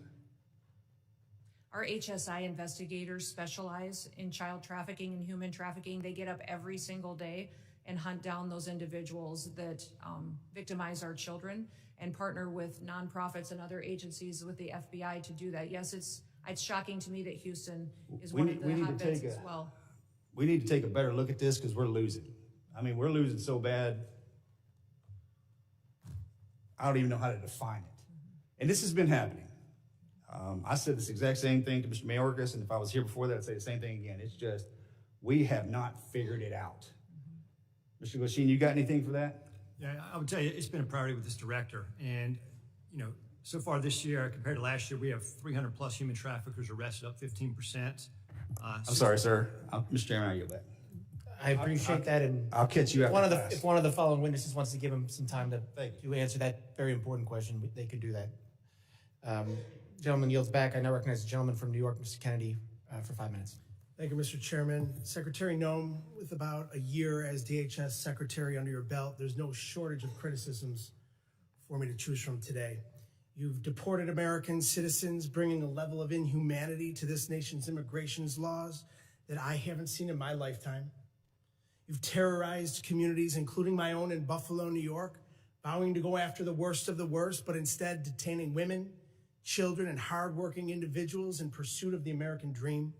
You've botched a response to one of the most devastating floods we've seen, an extreme weather event along the Guadalupe River that took more than 130 innocent lives, including more than 35 children. Central Texas waited days for your agency to respond because of the reckless policies you've implemented. Your FEMA lead was missing in action, completely unreachable, as were FEMA's call lines, with 84% of calls unanswered on July 7th, 3 days after the floods. FEMA personnel, despite your slashing of their ranks, who were ready and willing to help, waited days to spring into action because of your policies. Disasters do not wait for bureaucracy. Your abysmal performance goes beyond your woeful disaster response. You've also taken a sledgehammer to FEMA's recovery, preparedness, and mitigation missions. You canceled more than $4 billion in building resilient infrastructure and communities funds, a program that helps communities reduce their risk of natural disasters.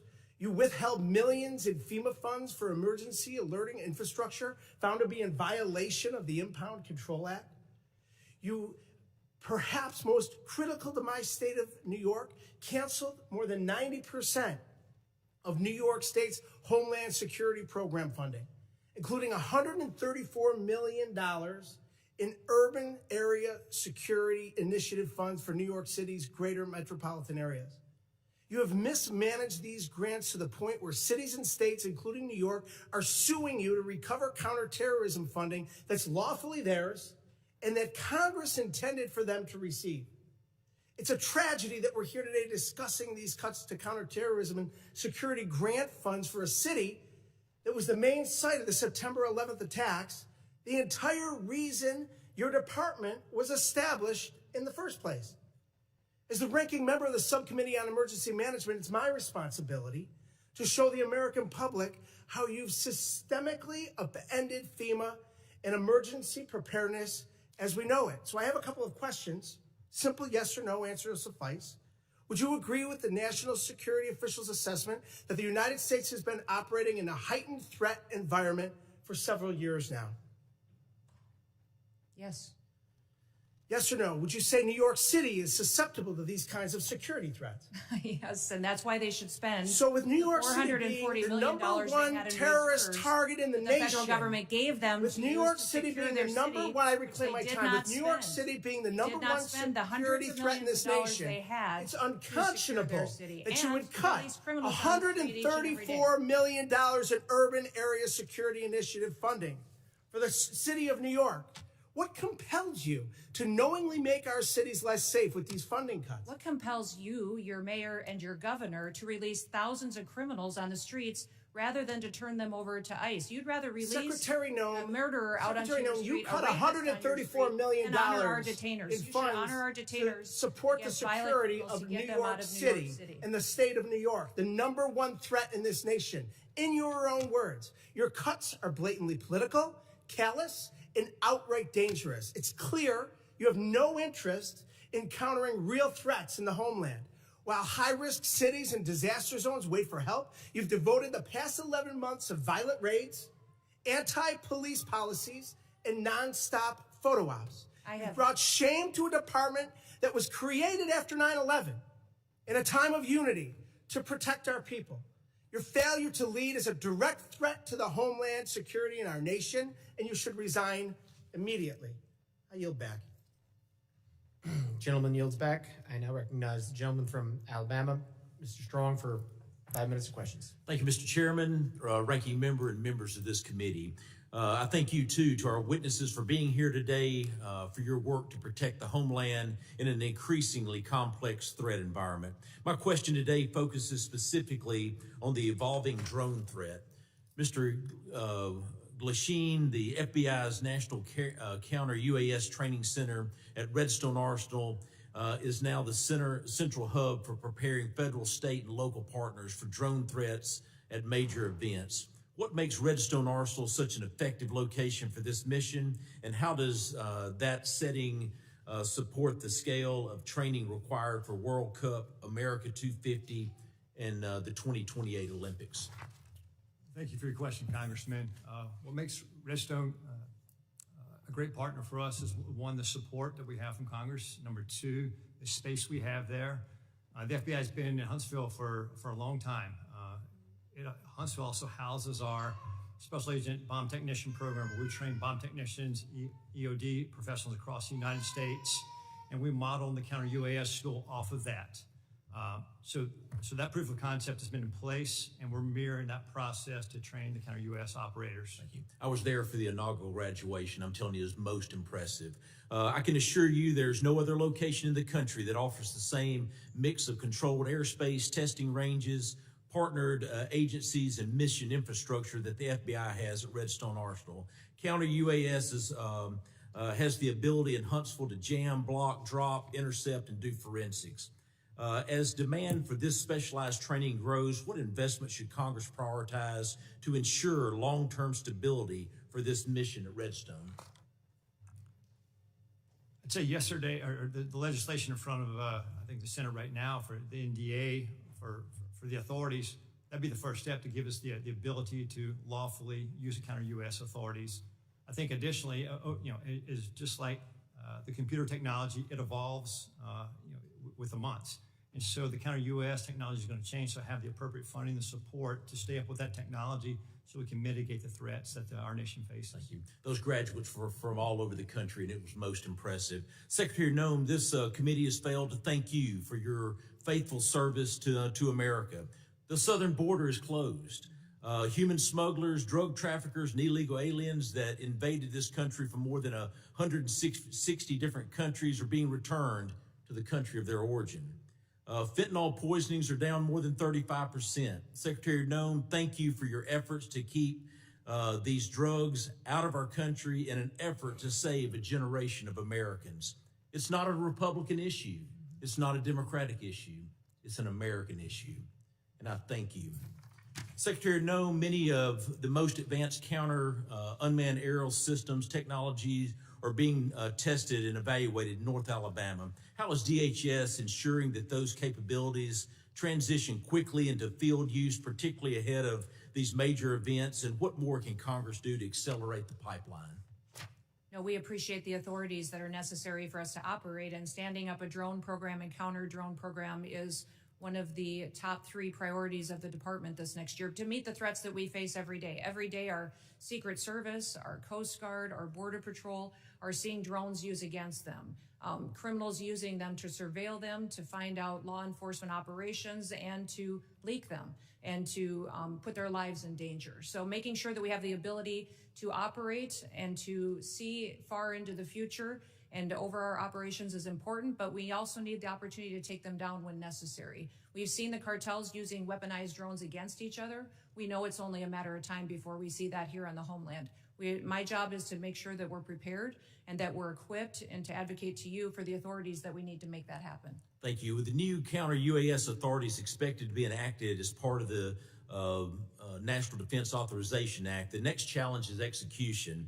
What concrete steps is DHS planning to take in the coming months to ensure that these new authorities are fully operational before the FIFA World Cup, the Olympics, and America 250? And I even want to take it even further. You start looking at college football. We've got to take it even further. Rather than they're all large gathering events. I actually had the Secretary of Security of the Southeastern Conference before Mr. Kennedy and my committee, and it was unbelievable. On any given weekend, 8 to 10 football stadiums with greater than 90,000 people there. We must defend the home front. And I'm sorry that my time has expired, but I thank you for being before this committee today. Gentleman yields. I now recognize the gentlelady from New Jersey, Ms. McIver, for 5 minutes of questions. Thank you, Mr. Chairman and Ranking Member, for holding this hearing today. The greatest threat to the homeland right now is a Department of Homeland Security that the American people no longer trust, a department actively undermined by its own secretary. This is on you, Secretary Noem. Today's hearing is supposed to be about worldwide threats, but Madam Secretary, under your watch, the threat is coming from inside the building. Because when DHS, the department charged with keeping Americans safe, is caught breaking the law, lying to the American public, systematically dismantling oversight, fueling bigotry, and targeting vulnerable communities, trust is broken. Let's start with the basics. How can we trust your department with you at the helm? The American people deserve an answer, even if you've spent the past year dodging accountability like it's your full-time job. We need to talk about oversight. Oversight is not optional. It is not a courtesy because you feel like it. It is not something you entertain only when it's politically convenient to you. Yet, time and time again, Secretary Noem, you have treated congressional oversight as an inconvenience at best, and at worst, something to be invaded, ignored, or denied altogether. Republicans on this committee may be willing to hand over their constitutional duty in order to kiss this administration's butt cheeks, but I am not. I will never. My district is not, and the American people sure aren't. While Republicans turned this hearing into a praise fest for your failed 10-year communities across America, including mine in New Jersey, are made less safe because DHS under your leadership has become unproductive and malicious. All of the thank you that we keep hearing from across the aisle, there's no thank you from me. And we see the truth that you're trying to hide. The truth is you are deeply unqualified for the post you hold. This is on full display in the way you treat the people in this body, myself included, who have been elected to serve our communities and keep them safe. Representative Grajava, Senator Padilla, myself and others whose character, integrity, and bodies were attacked by your department without evidence and without apology. Far beyond being disrespectful, you have shown a complete disregard for the oversight authority granted to us by law. You have repeatedly shown that you will target whoever you want, whenever you want, without accountability. Members of Congress, members of our communities, and even American citizens, as many of my colleagues have continued to point out today. Secretary Noem, that's not leadership. That's not democracy. And that is not how this works. Again, this is not just about you. Don't want you to think this is just a pick on you day. This is about the Trump administration that has turned DHS into a political weapon. So I'll ask you this. Is Trump embarrassed by your tenure, or is this exactly the kind of god-awful leadership he wants at DHS? Yes or no? Ma'am, we've already conducted more oversight visits. No. It's a yes or no. Yes or no. Okay, Secretary Noem, this is my time to talk, not your time to talk. I reclaim my time. I reclaim my time. I reclaim my time. Chair, I reclaim my time. Secretary Noem, DHS is breaking the law, hiding information from Congress and shutting out oversight. So let me ask you, how can the American people trust your department with you at the helm with this kind of behavior? The American people absolutely trust this department to keep them safe. And we are showing that every day by the support we get across the country, the amount of people that we're recruiting to all of our different agencies. Thank you, Secretary Noem. Do you agree that using DHS resources to target members of Congress is an abuse of power? Excuse me, would you say that You again? would have heard me if you stopped talking and listened to my questions. Do you agree that using DHS resources to target members of Congress is an abuse of power? We are not doing that. We are out there enforcing the law, doing our work, and we are allowing oversight. Of course, we're not going to get any answers. With that, Mr. Chairman, I yield back. Gentlelady yields back. I now recognize the gentleman from Oklahoma, Mr. McKean, for 5 minutes of questions. It's no wonder that chaos has become the commonplace when rudeness is so on display. Look, it's both sides. We've created a lack of civility in this country, but we're perpetuating in this society what your administration is trying to correct, and that is returning back to the rule of law. What separates us from falling into chaos as a nation where poverty envelops us is when we return to order and a display of respect towards law enforcement, a display of respect to officials. This custom, and you've been a member of Congress, of where we talk over people and we don't give secretaries a chance to respond, the height of self-importance that too many people try to employ in this building, not remembering we're all here as public servants to serve the people. We lift our hearts up far beyond our fellow countrymen. I'll tell you who says thank you. It's those whose families that were the victim of assaults and rapes and murders under the auto pen period the last 4 years. They say thank you. Those who see the madness of lawlessness, the lack of respect to law enforcement, the heightened element of law enforcement sitting in their vehicles and being targeted say thank you.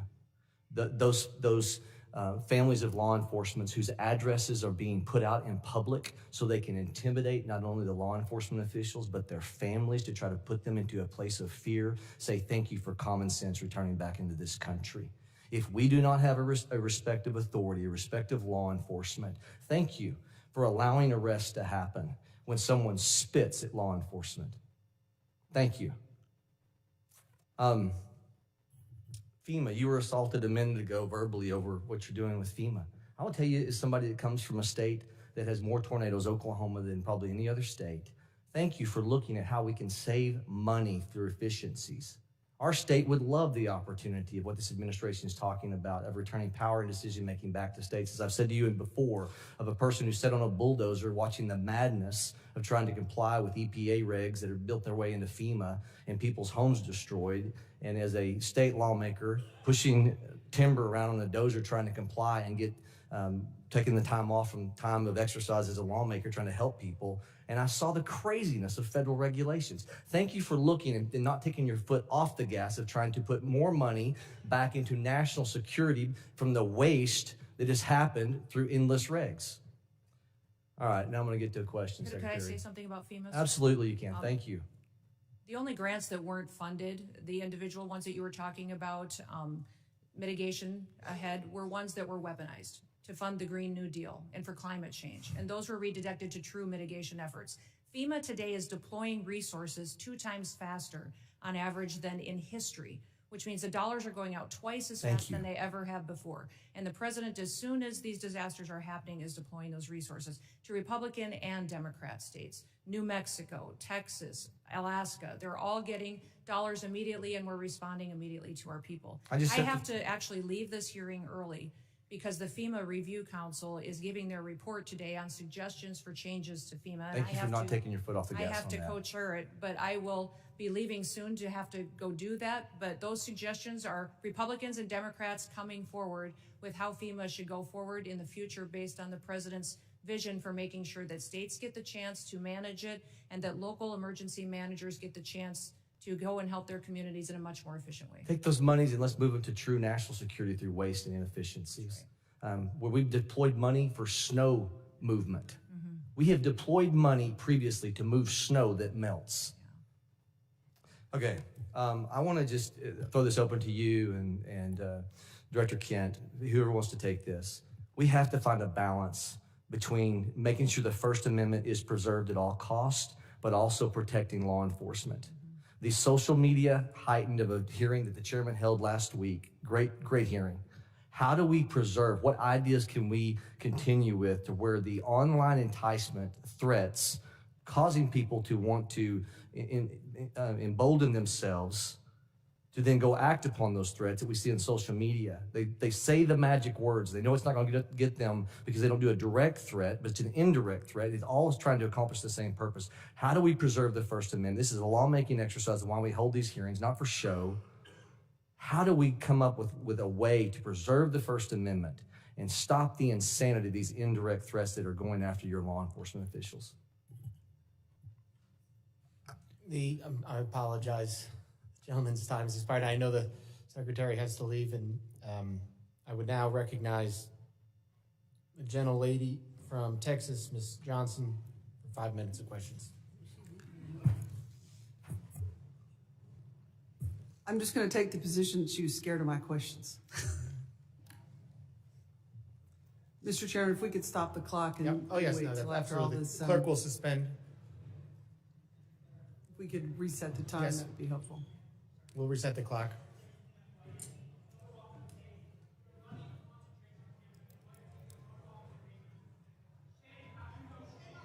Gentlelady, prepared?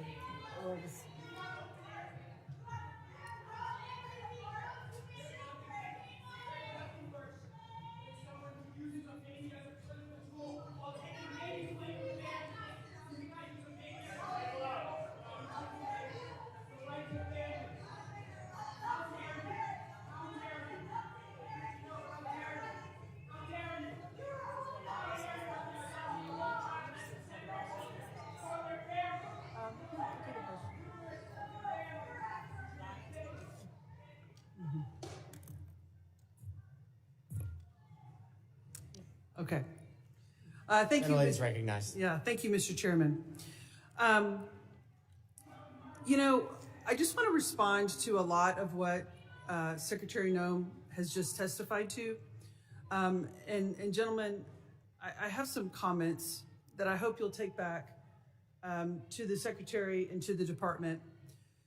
If there's anything that is clear about what is going on in this country, is that the rhetoric and fear that is happening is at an all-time escalated high. And we're all describing different aspects of it. Fear of law enforcement, fear of citizens, fear of people who are legally in this country. Because it's the rhetoric that is happening from the very top, that is being decimated down level, and that is really, really dangerous. And one of the things that the Secretary said was she is restoring the rule of law. That is absolutely not true. Because the rule of law is founded on two fundamental principles. That if you are going to be subject to a criminal arrest in this country, that there is probable cause to do so. You can't just snatch somebody walking into a coffee shop because of the color of their skin. There's no probable cause for that. And also that you will get due process. And that is not happening. And so you're seeing is an overwhelming frustration of the American people in this country, that the lack of respect and regard for the rule of law by this administration, and in particular by this secretary, is at a level that we have never seen and violates all of the constitutional norms and all of the principles of legal fairness in this country. And you're seeing that manifest itself in threats to law enforcement and bubbling over because people are frustrated. And they are channeling that frustration because the administration is not listening and is only doubling down on the rhetoric. You know, this notion that I think my colleagues highlighted that we're only going to pursue serious threats. It's just not true. I visited an ICE facility outside of Dallas, and over 70% of them were classified as the lowest threat level, as never having a criminal record at all. But yet they were there because of the color of their skin. There was not a probable cause. They're not a threat to this country.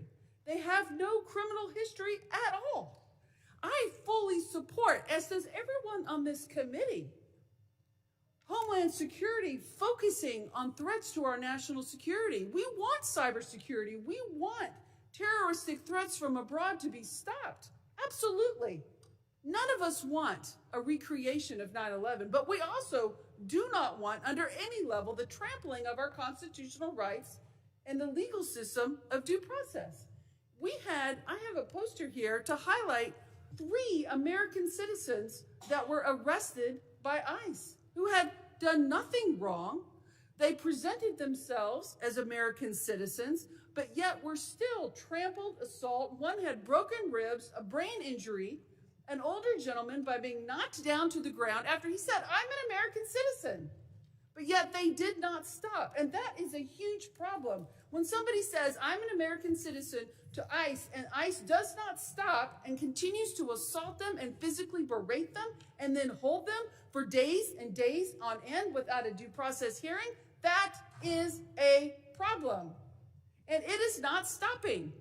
We have brought these concerns to the Secretary and to agencies like yourself in these hearings time and time again through multiple letters. We've all written letters that have gone unresponded because this cannot happen in our country.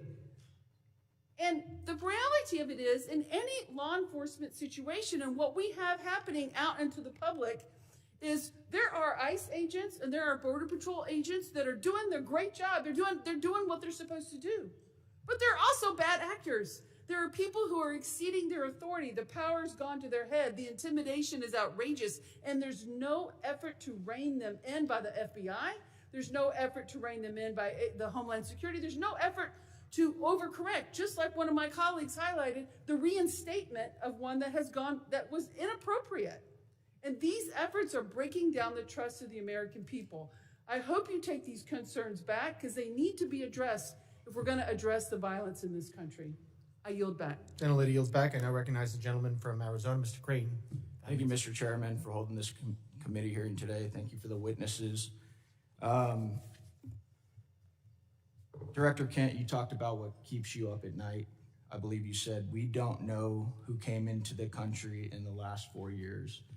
And we've cited several times in this hearing that about 15 to 20 million people came into this country under the last administration. And something that you said actually shocked me. You said that 18,000 known and suspected terrorists entered into the country during the Biden administration. Is that correct? That's correct. That's deeply concerning, but I'm really not surprised. Many of us in this committee said that's exactly what was going to happen. I didn't know that those numbers would be as high as they are. One of the other things that really concerns me about what's going on in this country is we continue to let people into this country that do not want to assimilate to our culture and want to harm Americans. I want to go ahead and play a video.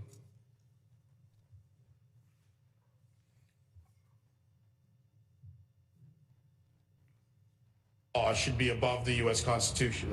Yes. Should Sharia law be over the U.S. Constitution? Yes.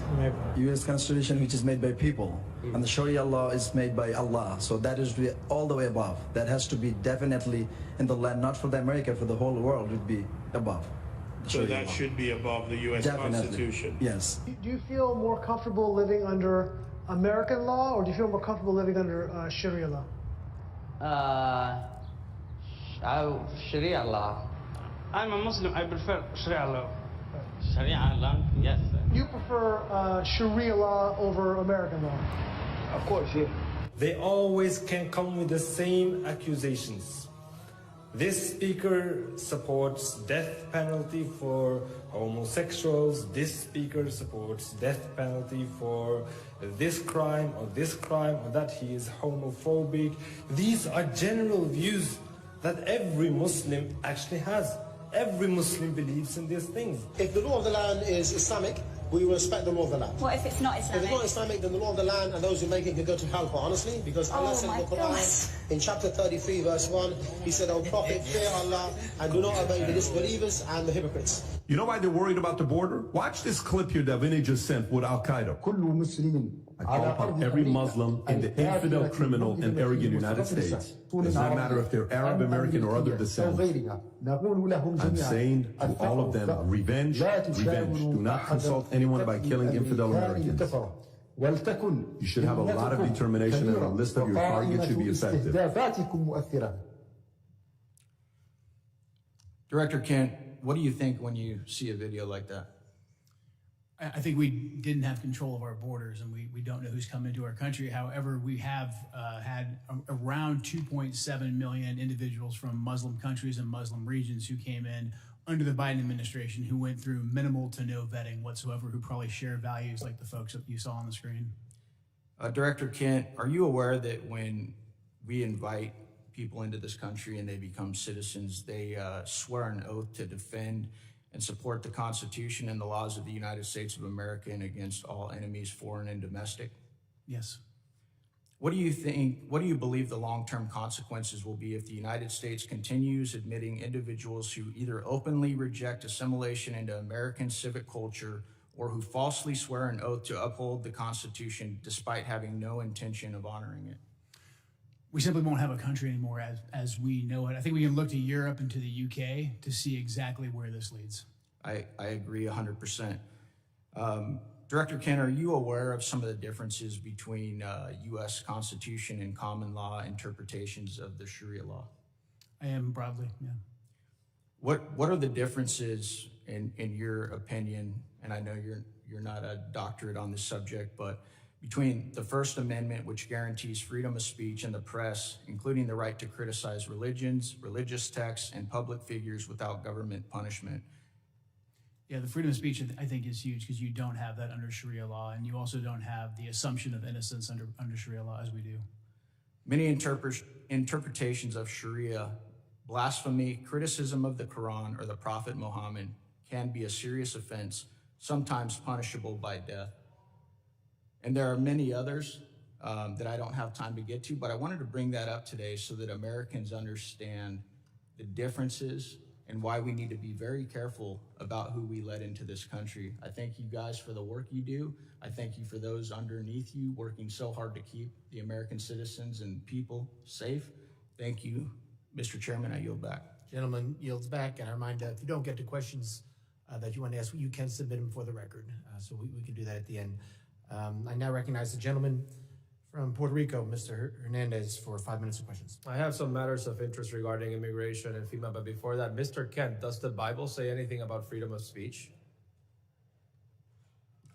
Not a biblical scholar. I don't think it does, and I'm concerned about singling out Muslims and specific religions to talk about how their religious dogma conflicts with our laws and constitutions.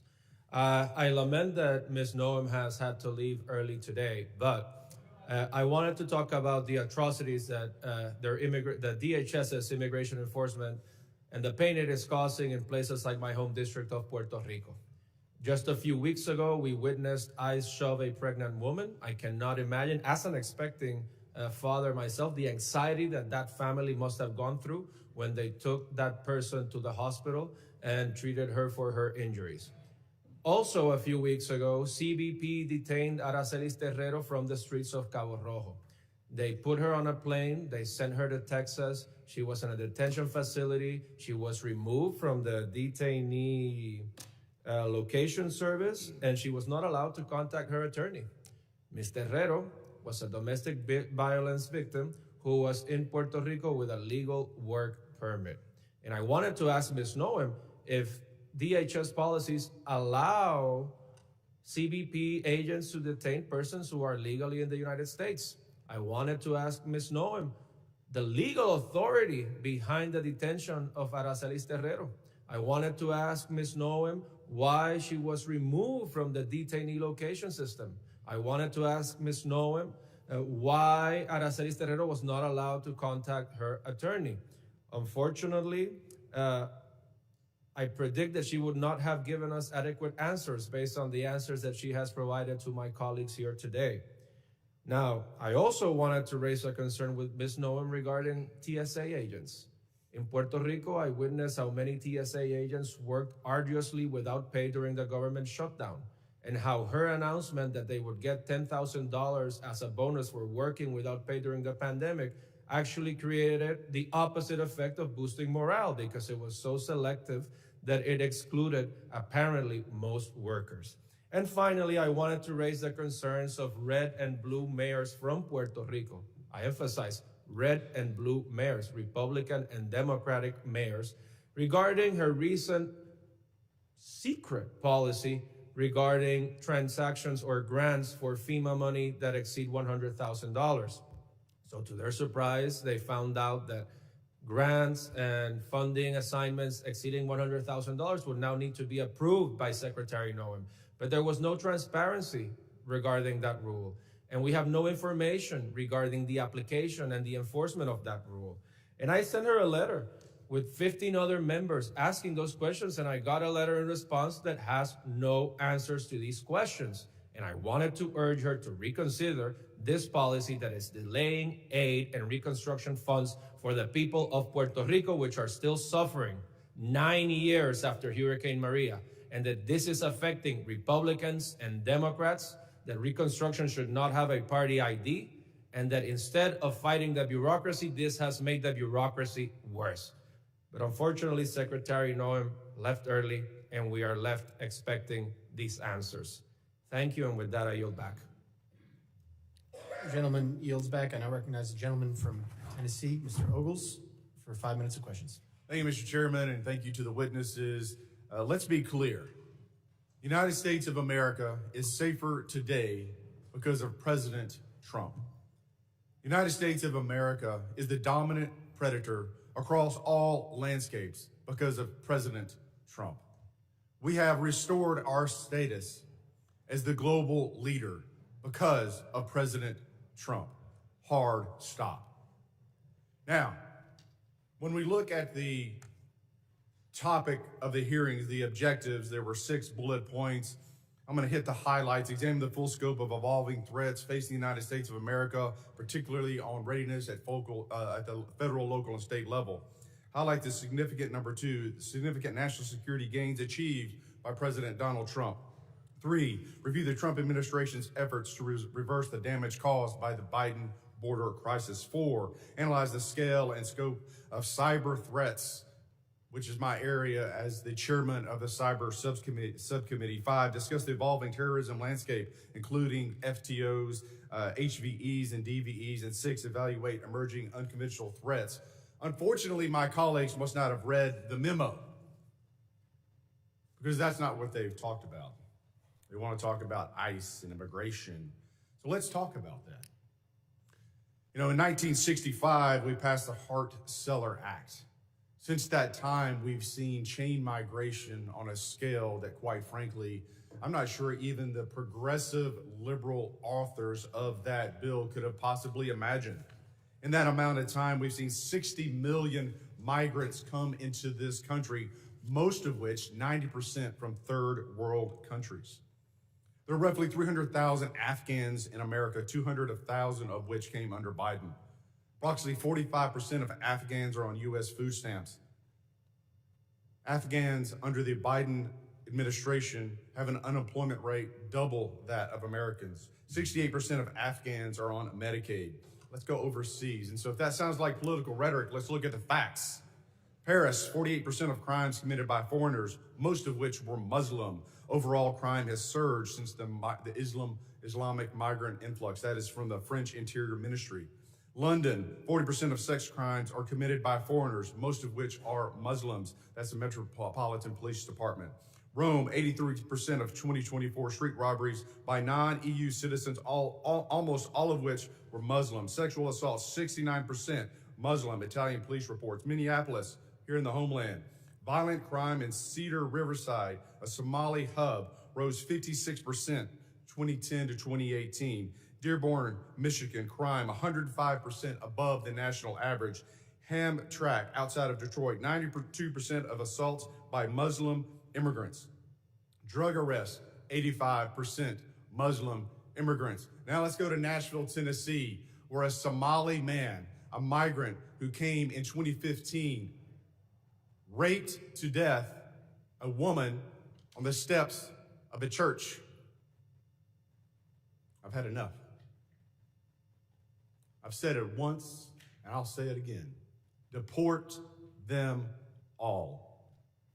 This is our country. We get to decide who comes in, and we get to decide who has to leave. And I say, deport them all. 90% that have come into this country are from third world countries, most of which are sucking resources from American citizens, burdening our cities. They do not belong here. Mr. Kent, I'm chairman of the Cyber Subcommittee. Let's go into the scope and scale of the cyber threats posed by the CCP. I give you the floor, sir. CCP is probably one of the more aggressive actors in the cyberspace right now. NCTC is mostly focused on the terrorism realm and how terrorist actors are using the proliferation of encrypted devices and just the internet to spread propaganda. That's probably our biggest purview in terms of cyber. Mr. Glasheen? Chairman, I would say that the Chinese government, the CCP, is our greatest cyber threat. It is a full-time job, and the resources they throw at this is unbelievable. It's a major concern. You know, I want to thank the witnesses for being here, and I want to thank President Trump. You know, as I sit in the skiff and I'm reading the briefings from the CIA and the FBI on the daily attacks to our country and to our infrastructure, I appreciate the president, and I appreciate you gentlemen and your service to this country in keeping Americans safe. They have no idea what you do every single day. God bless you, and God bless America. Mr. Chairman, I yield back. Gentleman yields back. I now recognize the gentlelady from New Jersey, Ms. Poe, for 5 minutes of questions. Thank you, Mr. Chairman, and to our ranking member. Yes, indeed, we've spoken a great deal and learned many things here today, some of which are still going unanswered, many questions that all of us still have.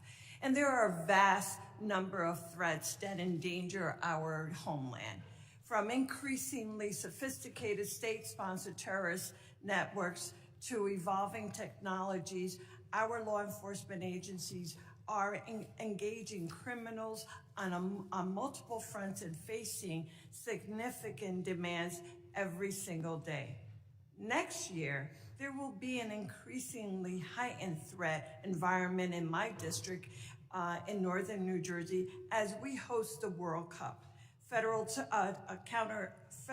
counterterrorism grant funding is absolutely critical in keeping our communities safe against the evolving threat environment. This is why I have been so deeply disturbed by the decision of Secretary Noem to freeze, delay, and cut billions of dollars in federal counterterrorism grant funds.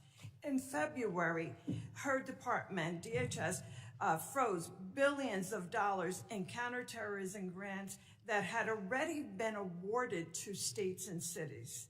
This decision left state and local public safety organizations unable to access critical funding. DHS then ignored legal deadlines for releasing this year's installment of the $1.5 billion for these counterterrorism programs.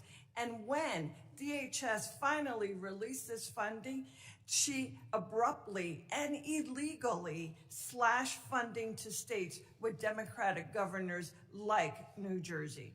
States and localities have sued in federal court for funding owed by the federal government that was appropriated for them by Congress.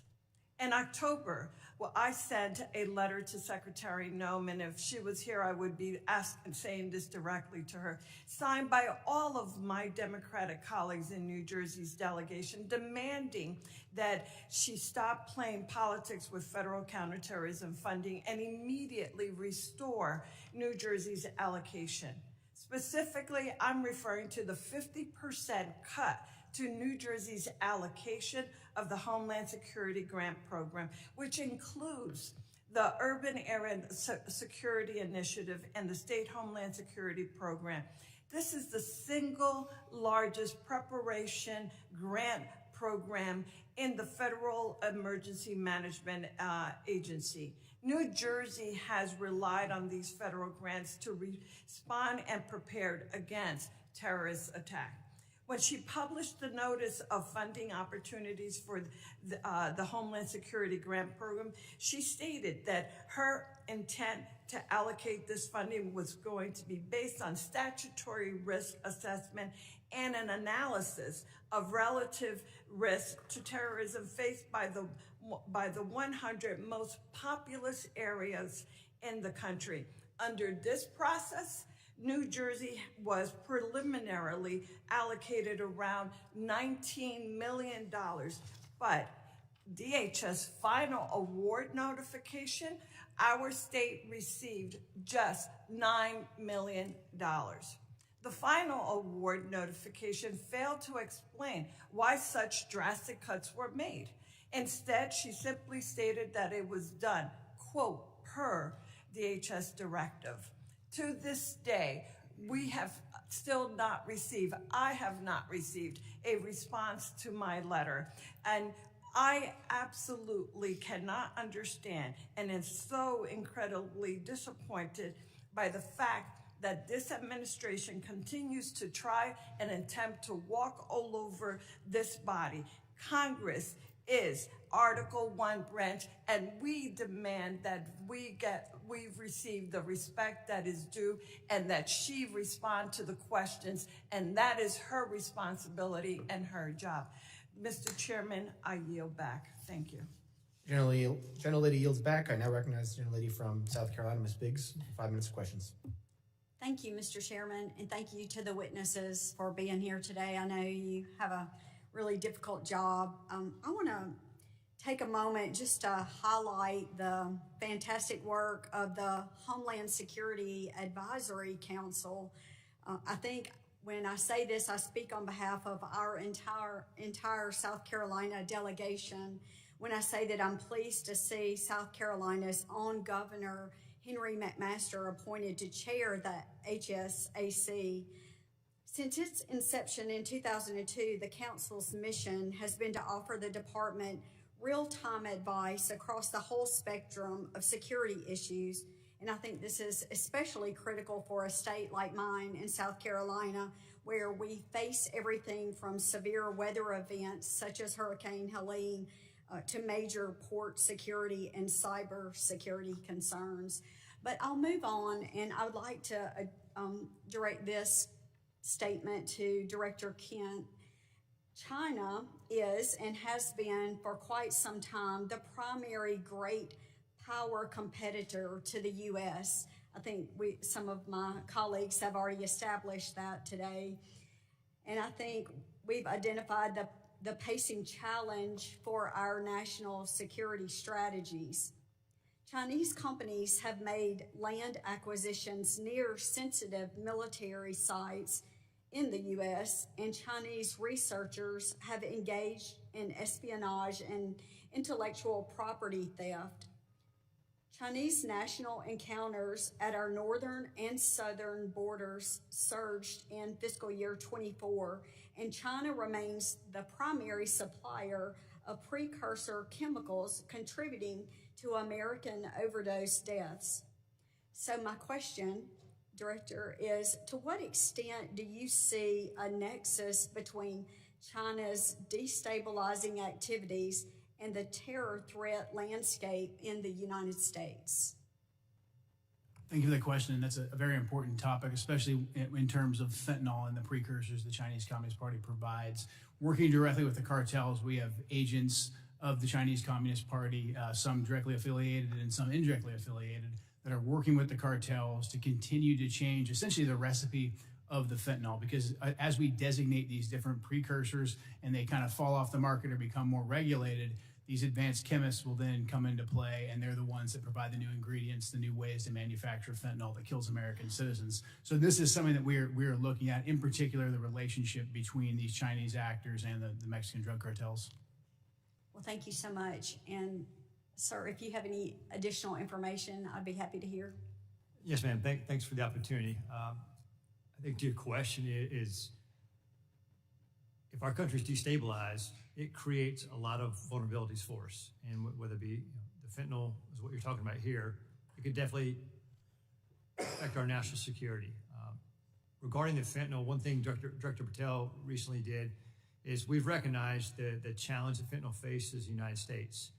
And instead of continuing to address the symptom, look at the root of the problem. He recently went over to China, met with his counterparts in MSP, and they agreed to put 13 precursor chemicals on an export control list. And if we can prevent the chemicals and the precursors coming to the United States or into the, Mexico or anyone that puts together the fentanyl that comes into the United States, that can have a greater effect to reduce that threat to the United States. Well, thank you so much, and I appreciate you being here and hope you realize how important your work is. And I know the district, my 3rd district of South Carolina, is counting on you to continue that hard work. I yield back, sir. Gentlelady yields back. I now recognize the gentleman from Virginia, Ms. Walkinshaw, for 5 minutes of questions. Thank you, Mr. Chairman. I regret that Secretary Noem tapped out after 2 hours, but nonetheless, I want to focus on an issue that I think is really important. The misuse of taxpayer funds and the steering of DHS funds to politically connected firms tied to the Secretary's office, while hiding that activity from the American people. Secretary Noem has been criticized by members of her own party and by the Trump administration for being slow and ineffective when Americans actually need her help. Republican Senator Tom Tillis said she was, quote, slow off the mark in getting disaster aid out the door. A senior administration official recently told Politico that there was, quote, some fishy stuff going on with money at DHS. And the veto authority she handed to Corey Lewandowski over contracts and grants has delayed life-saving resources after disasters. So when it comes to helping disaster victims, she's been slow and ineffective. But when it came to spending money on her own image and then funneling that money to her friends and her political allies, she moved with remarkable speed. According to reporting by ProPublica, DHS obligated $220 million for an advertising campaign featuring her in staged, phony border imagery and featuring pictures of President Trump's private properties. That money, that taxpayer money, was routed through a newly created and secretive Delaware shell company. It was then secretly funneled from that shell company to a firm with direct political and personal ties to her office and her political operation. That firm is called the Strategy Group. This situation has all of the elements of political corruption. First, she invoked emergency authority to bypass competitive bidding. Second, she concealed the true destination of the money by routing it through a shell company, a red flag in any corruption investigation. Third, the firm that actually did the work, that filmed her attempting to herd cattle, has documented political and personal ties to the Secretary and her senior leadership. Fourth, her directive requiring personal approval of all contracts over $100,000 concentrated power in the hands of the very people tied to the firm that secretly received the work, her and Mr. Lewandowski. At the exact time this contract was executed, DHS was diverting investigators and resources away from child exploitation, away from child trafficking, away from illegal gun smuggling, yet somehow she found nearly $250 million to promote herself, and the money flowed to her political allies. A federal contracting law expert, quoted in ProPublica, summarized it plainly. It's corrupt is the word. That's what I would have liked to ask the secretary about today. I would have asked if she personally approved the money that flowed to her political and personal allies. I would have asked if whether when she was governor of South Dakota in 2023 and the same firm got $8.5 million of taxpayer money, whether she steered the money to them. Because an official in her administration said she did. That's what I would have asked her. But she had to leave early. Mr. Glasheen, are you familiar with the Proud Boys? I'm familiar with the name, yeah, Proud Boys. Okay. Does the FBI still designate the Proud Boys as an extremist organization? They did in 2018 in President Trump's first term. We are in the process right now of changing our categories for domestic terrorism. So they're no longer designated as an extremist organization. The FBI designated them an extremist organization in 2018. Has that changed? I'm not aware that they did that. It's all over the media, sir. It's widely reported. Can you get back to me on that? Sure will. All right, thank you. Gentleman yields back. I now recognize gentleman from North Carolina who's not for 5 minutes of questions. Thank you, Mr. Chairman. Before I go into my line of questioning, it's worth notice that the previous administration labeled Catholic churches and charities as domestic terrorists, and there was no outrage about that from the other side of the aisle. But in regards to today's hearing, threats that currently face the country, we have millions of people in this country right now who will harm the country either with specific intent or by natural effect. There's a refusal to assimilate. There's a disdain for Western values. There's even a disdain for this country. We've seen it recently in the unfortunate but staggering case that we've become aware of in Minnesota. Somalian groups who have come here to defraud the United States to the tune of billions of dollars, submitting fake invoices, at least motivated in part for personal enrichment, and then to fund terrorist groups back home, our adversaries. And one of the points that I find most disgraceful from the other side of the aisle, they would rather talk about Secretary Noem rather than these threats that we are trying to combat. And they also say that this is strictly a race issue. That's a disgusting accusation.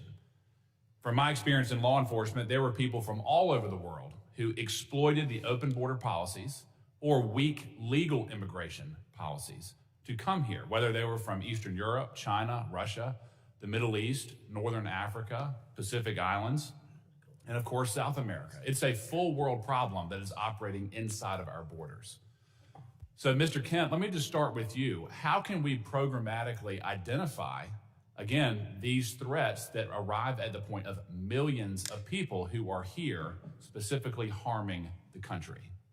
So right now we're in the triage phase. We've already identified 18,000 individuals who have ties to known suspected terrorists and terrorist organizations. So we're starting with them, working with DHS and the FBI to locate and deport them. But as you pointed out, it is a much bigger problem. We've had 2 to 2.7 million folks from Muslim countries, Muslim regions that have come into the country under Biden with minimum to no vetting.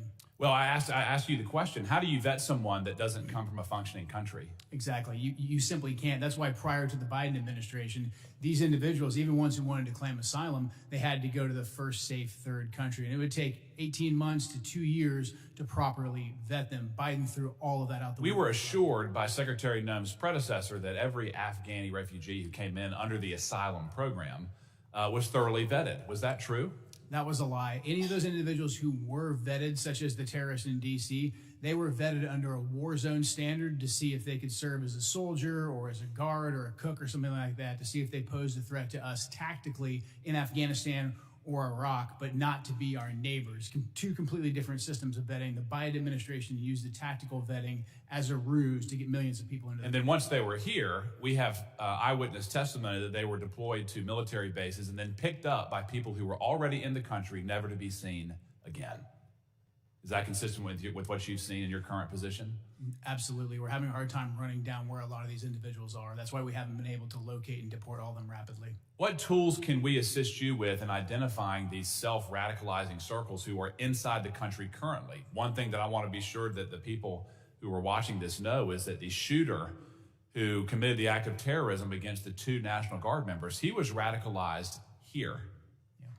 How are we going to identify, again, the people who are inside of our own borders, empowering our enemies to commit harm inside this country? Right now, the Trump administration has essentially gone back to letting us enforce laws, letting us enforce immigration standards, and letting us vet people. What I would like to emphasize to this committee and to the American people is that we simply cannot go back and retroactively vet these millions of folks that came in under Joe Biden. We have to locate them and we have to deport them as soon as we possibly can. Those who want to reapply, they can have the opportunity to reapply. So in terms of what we need, we just need the longitude to do our jobs. We're getting that from the Trump administration, and we appreciate the support of this committee. Yep. Mr. Glasheen, I want to give you a time to answer. In terms of the types of domestic terror that we currently face inside of our own borders, can you briefly describe that with the remaining minute that I have? Yeah, and thanks for the opportunity. I want to make very clear, I know the question came up earlier about designating the prevalence. The FBI doesn't designate domestic terror groups. We don't do that. That wasn't a serious line of questions. We investigate people. Yes. And the common component there is violence. So I want to make that very clear. And so in terms of regarding the domestic terrorism threat, we have over 1,700 domestic terrorism investigations in the U.S. And with respect to Antifa, which was asked earlier, we have approximately 70 Antifa investigations. Our arrests with Antifa-related subjects are up 171% this year. Gentleman's time has expired. Thank you. I now recognize gentleman from Louisiana, Mr. Carter. 5 minutes of questions. Thank you, Mr. Chairman. Thank you, witnesses, for being here. I represent the New Orleans region where we welcome partnership. We do not welcome occupation. What we're seeing unfold in our community is not public safety. It's a political stunt wrapped in badges, armored vehicles, and military uniforms. ICE and Border Patrol agents have descended into our community with no transparency and no meaningful coordination with local officials. The militarized forces who are not trained in our local laws, not trained in community-based de-escalation, and do not know our neighborhoods or our people. This is a recipe for disaster, confusion, and dangerous mistakes. Our communities are not a stage for political theater. If this administration wants to partner, then act like it. Share the plan, respect local law, and work with us, not around us. Unfortunately, Kristi Noem, our secretary, had to leave in the middle of a very important conversation to go and talk about dismantling FEMA, a discussion we'll have at another time that for the life of me, I simply can't understand why we would want to decentralize the Federal Emergency Management Agency, an agency that is needed more now than it was needed when it was first created, as natural disasters continue to happen more often than ever before in places it's never happened before. But nonetheless, if she were here, but she's not, I'll ask her chair. Secretary Noem, I recently stood with local elected leaders from the city of New Orleans and our mayor-elect, Helena Moreno, as they urged DHS agents to commit to transparency, due process protections, identifiable federal agents, safeguards against discriminatory enforcement, and humanitarian protections.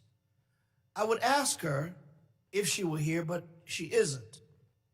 Ma'am, will you commit your department to uphold these values during the current operation in Louisiana?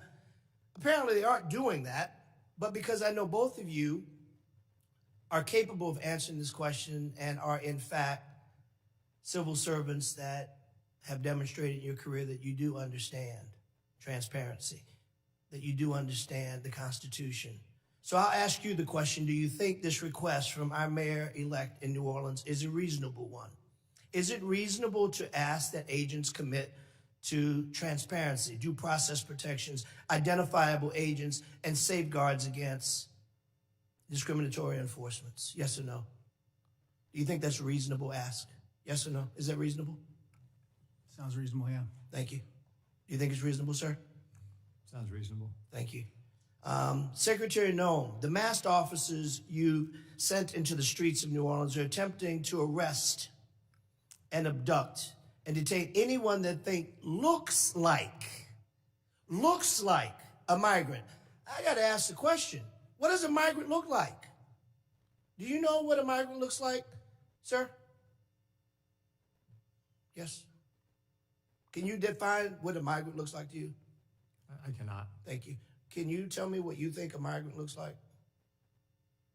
These are targeted raids. Can you tell me what they look like? Yeah, you have to stop them. You have to check their identification. Okay, but can you tell me if you were describing to me as a new $50,000 bonused ICE agent, what does a migrant look like? You would stop and you would ask them for ID, and you'd be on an intelligence-driven operation, which is what these ICE raids are. They're intelligence. But if you were to say a guy's wearing a red shirt, you would say the guy's wearing a red shirt and a purple baseball hat. You would be able to give that description. But can you give a description of what a migrant looks like? Can you give a description of what a migrant looks like? We need to deploy ICE officers to stop people and ask them, and they go on intelligence. I reclaim my time. You clearly don't want to answer my question, and that's unfortunate because the American people want to know these answers. We want to know. I've got a quick video I want to show before my time runs. Please. Look at this. This is a stunning video from Louisiana. You hear that woman cry out. She's a 23-year-old running down the street away from the masked agents who are chasing her, repeating that she is a U.S.-born citizen, saying... Stop. This is a United States citizen who's running away from ICE agents who, when she gets to her house and her husband comes out, they stop the chase. They clearly weren't chasing her for that. They appear to have been doing something nefarious. You know why we can't tell the difference? Because they wear masks and they don't identify themselves as agents. That's a problem. Gentleman's time's expired. I recognize the gentleman from Tennessee, Mr. Van Epps, for 5 minutes of questions. Thank you, Mr. Chairman. Thank you to the Secretary and gentlemen. Thank you for being here today at this critical hearing. I'm honored to be here at my very first hearing as the newest member of Congress. And I've had the privilege to serve this country for over 20 years in uniform. First as an active duty U.S. Army helicopter pilot with service with the 160th Special Operations Aviation Regiment and currently serving in the Tennessee Army National Guard. And I'm honored to continue the mission from a new post with this distinguished committee. To our witnesses today, allow me to begin by expressing my appreciation for the work you all do, for the work your teams do, the work that President Trump and this administration does to ensure the safety and security of our great nation. I have just a couple of questions focused on emerging AI-enabled threats. Adversaries are already using AI to identify exploitable vulnerabilities within systems and networks and generate cyber intrusion plans far faster than traditional cyber tools. Mr. Glasheen, sir, foreign cyber actors are increasingly using AI to refine malware, automate phishing, and sift large volumes of stolen data. What additional cooperation or coordination between the FBI, DHS, and companies within the private sector would most improve early detection of AI-enabled intrusions? Or if you would just like to comment on this matter generally. I appreciate that opportunity. AI is a continued challenge right now. I think the relationships we have right now with government, private industry are strong right now with respect to any type of malware, ransomware. I think the CISA 2015 authorization that gives us the authorities, that's critical for the future success of that. And I think for the ongoing partnerships, I mean, the key piece here is that relationship with private sector, private industry. So we just continue to reinforce that. Thank you, sir. Director Kent, anything further you'd like to add on that from? No, AI is something we're closely monitoring. I mean, the ability for terrorists to breach language barriers and also to inspire people to conduct attacks and then give them AI-specific instructions, something we're monitoring carefully and very concerned about. Thank you, sir. Thank you both. I know you both spent your entire careers defending this country and greatly appreciate that, your service and sacrifice. Mr. Chairman, I yield back. Will the gentleman yield? Mr. Van Epps, can I have your time? Yes, sir. Mr. Kent, I want to talk to you a little bit about what we just had with Mr. Carter. I want to let you finish the answer about what an immigrant looks like, going back to my question, that there really is a wide variety of illegal immigration that has attacked this country. Just the gentleman yield to the gentleman? Yes, sir. Okay, so this is the correct time that the gentleman had left? Yes. Okay, the gentleman's recognized the remainder of Thank you. Time. If you want to finish your answer, I'd be happy to yield you the time. Thank you. He answered it. He said he didn't know. We've had 15 to 20 million illegals come into this country since Joe Biden took office. And so we have to stop individuals and we have to ask them for identification to determine if they are here legally. That's what you're seeing in those ICE raids. And in regards to the toll that illegal immigration has taken on this country, are you aware, sir, that in the last 25 years, more Americans have died because of drug overdoses than the entire country's military combat history? Yes. 250 years of military casualties is about 10% less than the overall deaths of the last 25 years of drug overdoses. Are you aware of that? I'm aware of that, and that's why I was glad to see President Trump designate the cartels that bring that poison into the country and kill hundreds of thousands of Americans, designate them as terrorists so we could stop them and aggressively target them. Does fentanyl discriminate on race? It does not. Or does it affect every single person, every single community, every single neighborhood that it enters? Every single person, yes, absolutely. I find it quite alarming that we do not have even a minuscule percentage of the outrage that we have seen from the other side of the aisle as it relates to the plight that Americans have undergone because of illegal immigration and its harms than we do today when you all are trying to enforce the law. From our side of the aisle, again, I thank you. I hope you'll come back. This is a worthwhile conversation. It's a needed conversation. And Mr. Chairman, I yield back. Gentleman yields back to Mr. Van Epps. Mr. Van Epps, do you yield? Mr. Chairman, I yield. Gentleman yields. I now recognize gentleman from Colorado, Mr. Evans, for 5 minutes of questions. Thank you, Mr. Chairman. Thank you to the ranking member, of course, for this important conversation today. Thank you for the witnesses for taking your time to come and speak to us about these things. And first, I just want to commend everyone that's working in the Department of Homeland Security, in law enforcement and border security, for all of the work that you've done to keep our country safe, keep our states safe, keep our community safe. I spent 10 years as a police officer in the Denver metro area. I was in the U.S. Army and the Colorado Army National Guard for 12 years, to include a combat deployment overseas to the Middle East as part of the global war on terror. And those experiences, coupled with what's happening in Colorado, have shown me how critically important this hearing is on global threats and things that are happening around the country and around the world, because we know the numbers. We know that every 15 days under the previous administration, more Americans lost their lives due to drugs, with most of that being fentanyl, than were killed in the entirety of the September 11th terrorist attacks. Somewhere around 400,000 Americans died under the previous administration as a result of the poison that's coming into our communities from these cartels, these organized criminals, these foreign terrorist organizations, and again, killing more people than Al-Qaeda could have ever dreamed of killing on American soil. And I saw it as a cop, I saw it as a soldier, and so I'm incredibly thankful for all of the work that's been done to secure our border and to crush these cartels, these criminals, these terrorist organizations. And somehow it sounds like, there's been a lot of conversations and a lot of posters about names of folks from my colleagues on the other side of the aisle.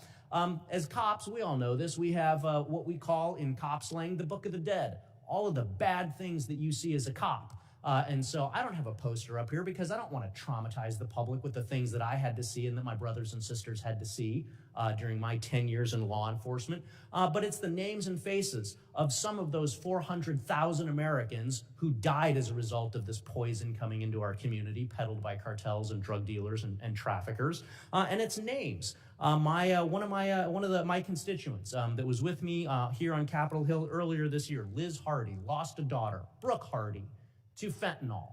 And so I'm going to say those names. And I'm going to remind folks that there are 400,000 other names out there of people who were killed by terrorists peddling this poison in our community.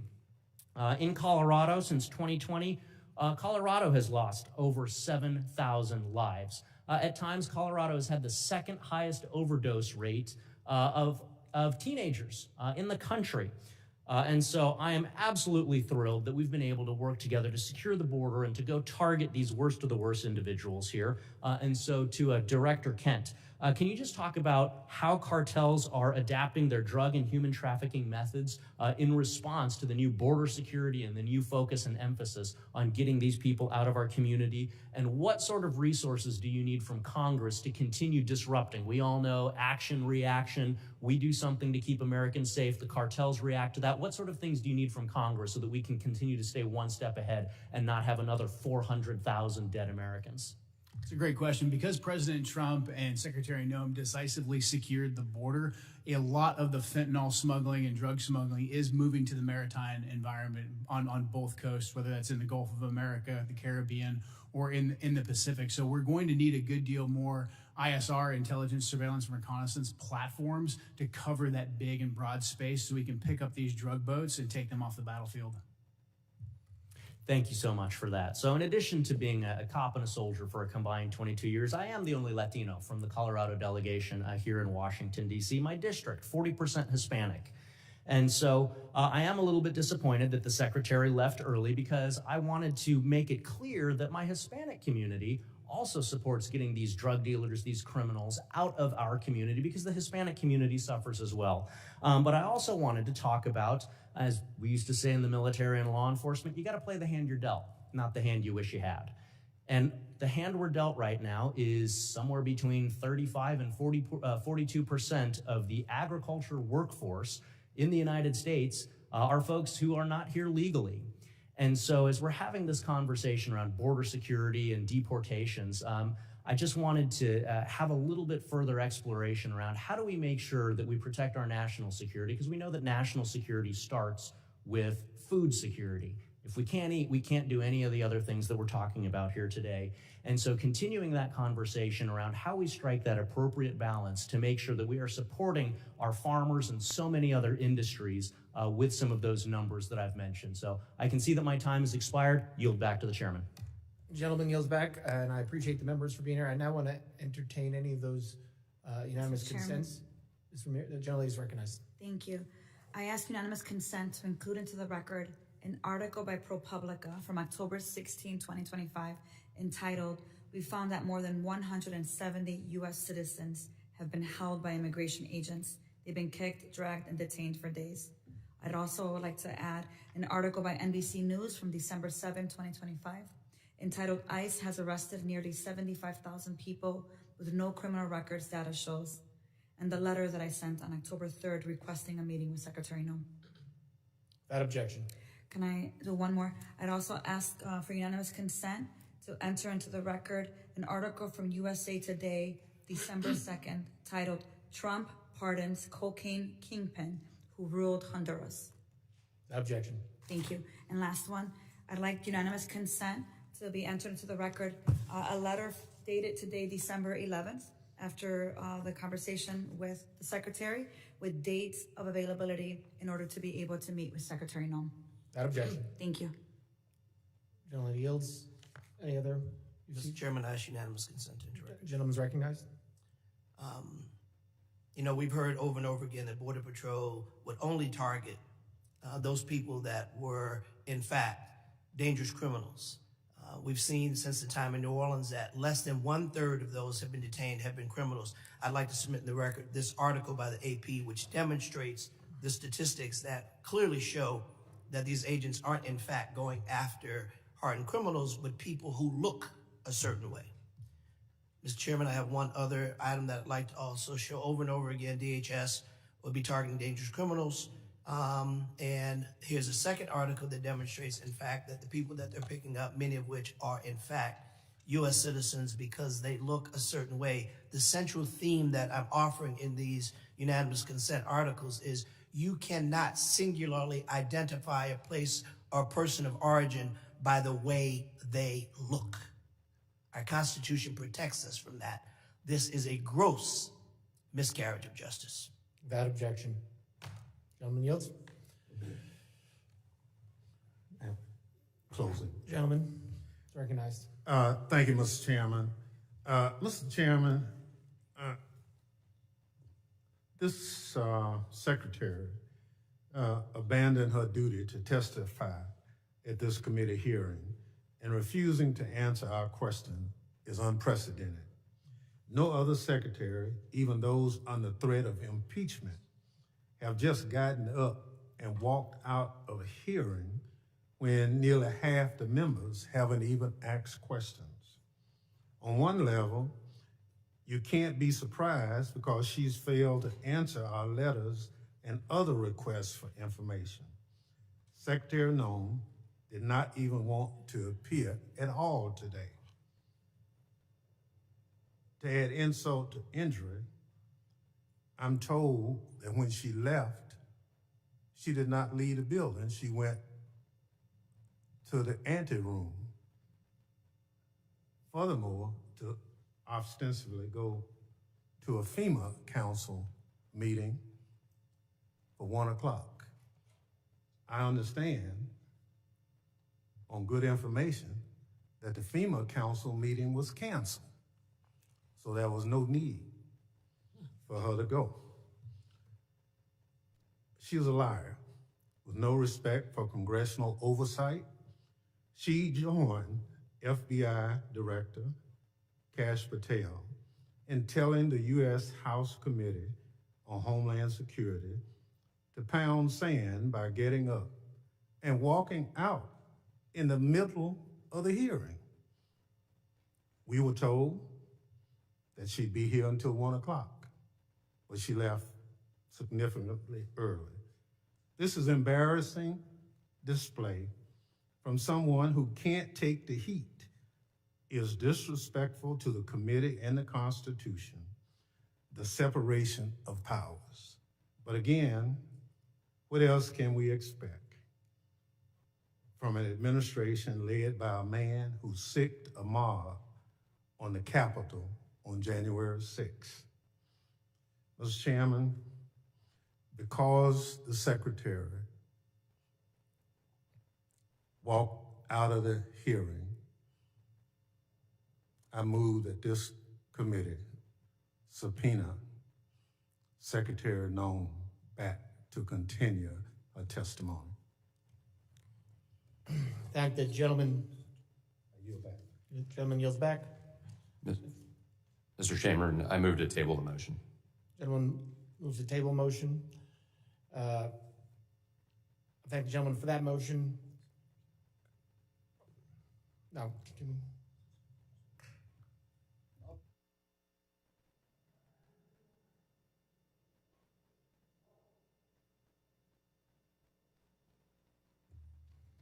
the hearing has ended. We will entertain the motion.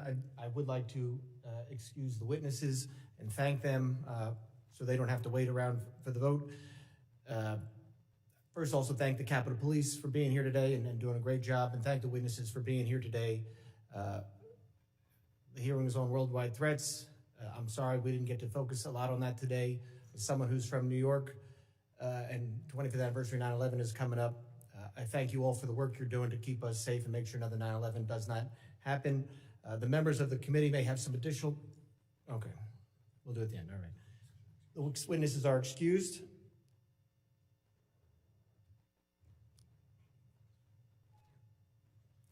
And on the motion to table, all those in favor say aye. Aye. Aye. All those opposed? Nay. The ayes have it. Yes. I guess we're gonna have to ask for a recorded vote on that. A recorded vote has been requested. The clerk will prepare the roll.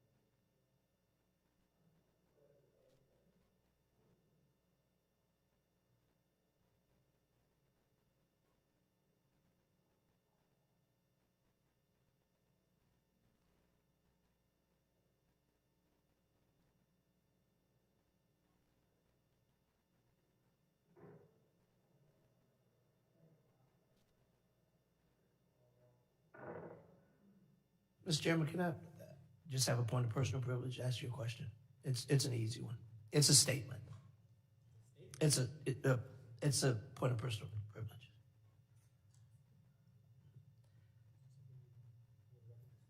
Yeah, I do. I'll be very brief. And this is bipartisan. I promise you.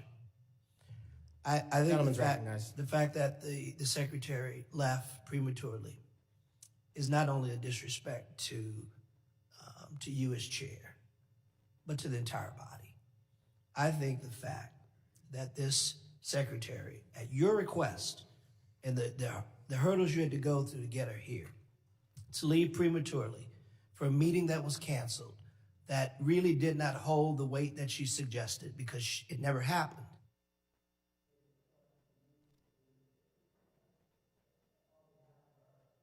Somebody turned me off. I apologize to you, my friend. You deserve better. Thank you, gentlemen. Yield back.